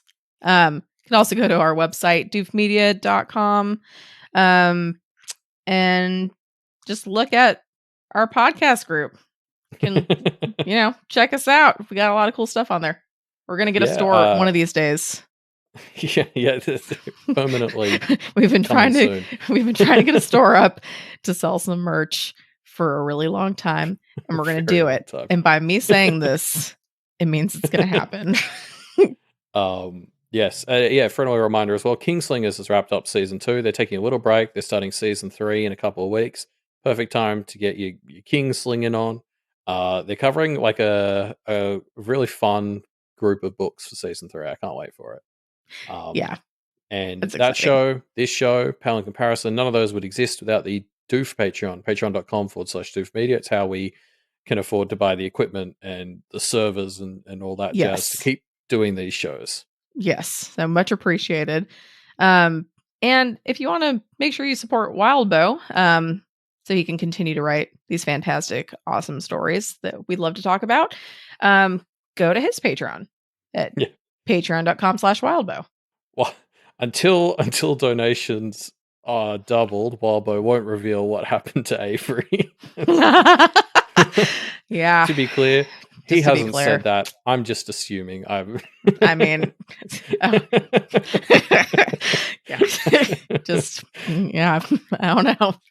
It could be true, guys. So put your money where you're. Better safe than sorry. Better safe than sorry. I mean, you could do it, and like, you know what? Go for it. Oh my goodness, I shouldn't say that actually. But yeah. Thanks for listening to us, everyone. Thanks for coming, Jenny. Yeah, thanks. This is really fun. I love talking about this. Like, it's really fun because I love talking about this story. There's just so much of the story. Yeah, it's so great. Yeah, I mean, thanks for coming for this week in particular. This was high pressure week to step in. So yeah, I really appreciate you doing it. No, it's really, really fun. Not have been able to do these on my own. that would have been really hard to try to talk just talk about this by yourself. That would have been. I think you've had to do that before, right? Yeah, that's what we've traditionally done for the holiday periods where we schedule our holidays so they don't overlap. And I don't enjoy those solo episodes, particularly for chapters like this. Yeah, would have been awful. Sense. That would have been real rough. That would have been really hard to do. But yeah, this is really fun. I had a good time. I did bring a fact. I mean, I should say you brought a fact. Yeah, I did. I pitched a fun fact for Jenny to bring. You pitched a fun fact, and I was like, all right, this is perfect. So I've got a fun fact. Goblin mode just beat metaverse for the Oxford Dictionary's Word of the Year 2022, which is really, really fitting. I was really, because I voted in this poll because I saw that metaverse was winning, and I was like, unacceptable. Metaverse is a word I hear too much in my workplace. It probably gets said to me about 10 times a day. Goblin mode is a fun word. I can't believe that anybody would vote for metaverse. Goblin mode is Goblin mode. See, kids, look what your votes can do. Yeah, it can bring this is real proof change. That democracy works. Yes, democracy works. Goblin mode is the real mode. It's I don't know. I don't even really know what goblin mode means in like real life. But I think it's just like going a bit feral. Like I think like eating pizza at 4 p.m. in your underwear while the TV's playing loudly would be like eating dinner in goblin mode. Like I think it's just like being really feral, not like what a goblin would do in Pale basically is like not being like proper, just like kind of being feral. Just being feral. Just being a little crazy. Okay. Yeah. Yeah. I believe that's the vibe, yeah. Okay. I've never heard that be used before, but that makes a lot of sense. Tracks with the story, tracks with some of my life. I feel like I'm in goblin mode sometimes. My kids are definitely in goblin mode. Yeah, they're probably kids little are always goblins. In goblin mode. Yeah, they're always in goblin mode.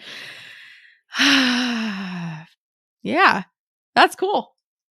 It's a great fact, and it probably matches the story more than any fact I've ever picked before. So good job. Yeah. So with that, we'll say to everyone, go be in goblin mode for a day. I'm sure that's how you use it.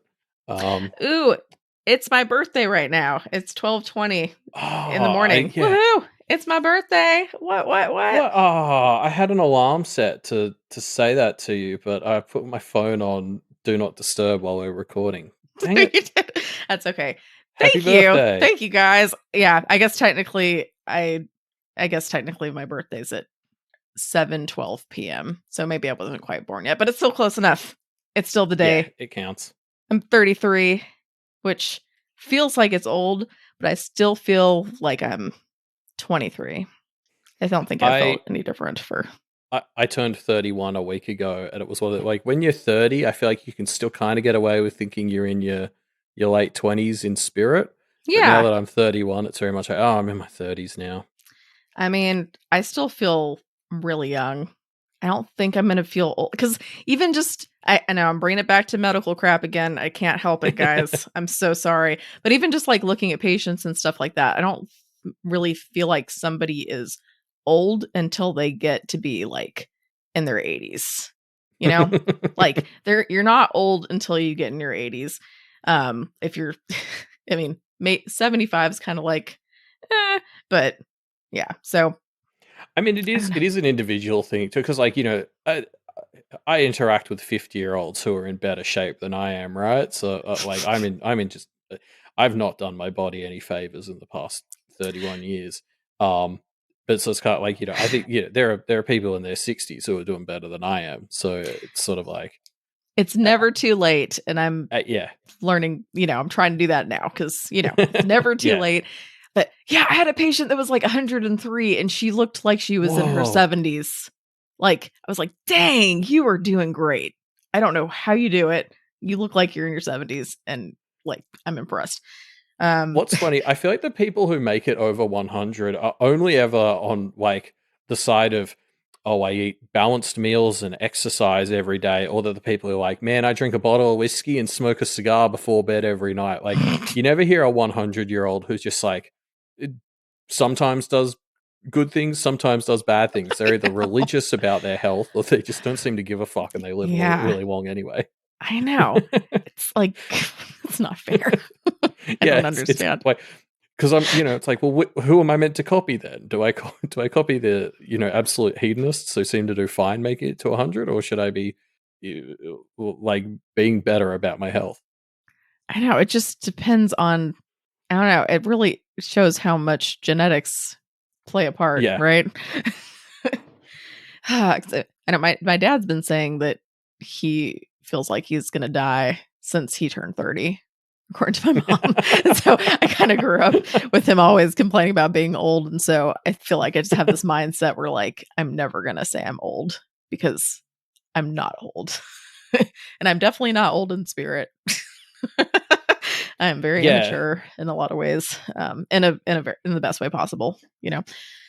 That's what my age probably averages out to 31, because I think like I've done my body no favors. So like physically I'm older than 31, but then also mentally I'm still kind of a teenager. So it's like, you know, they cancel out and they meet in the middle. So it all averages out. Yeah, it all averages out.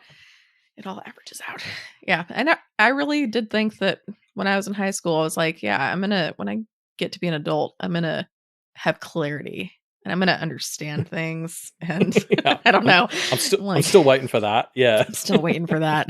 Yeah. It hasn't happened yet. So,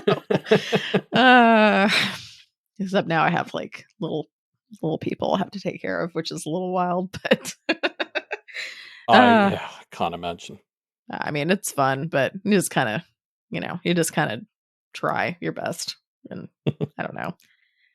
Oh, you said we're both hip and happening. Oh, that is so cool. I've always wanted to be called hip and happening. I'm doing a guest lecture soon to some students at the school I sort of work at. So I will tell them that I've been certified hip and happening. I'll put it in the slides so they know it's true. Certified hip and happening. That's going to convince them 100%. Exactly. Yes. How do you do, fellow kids? And with that, we'll see you all later. All right. Bye, guys.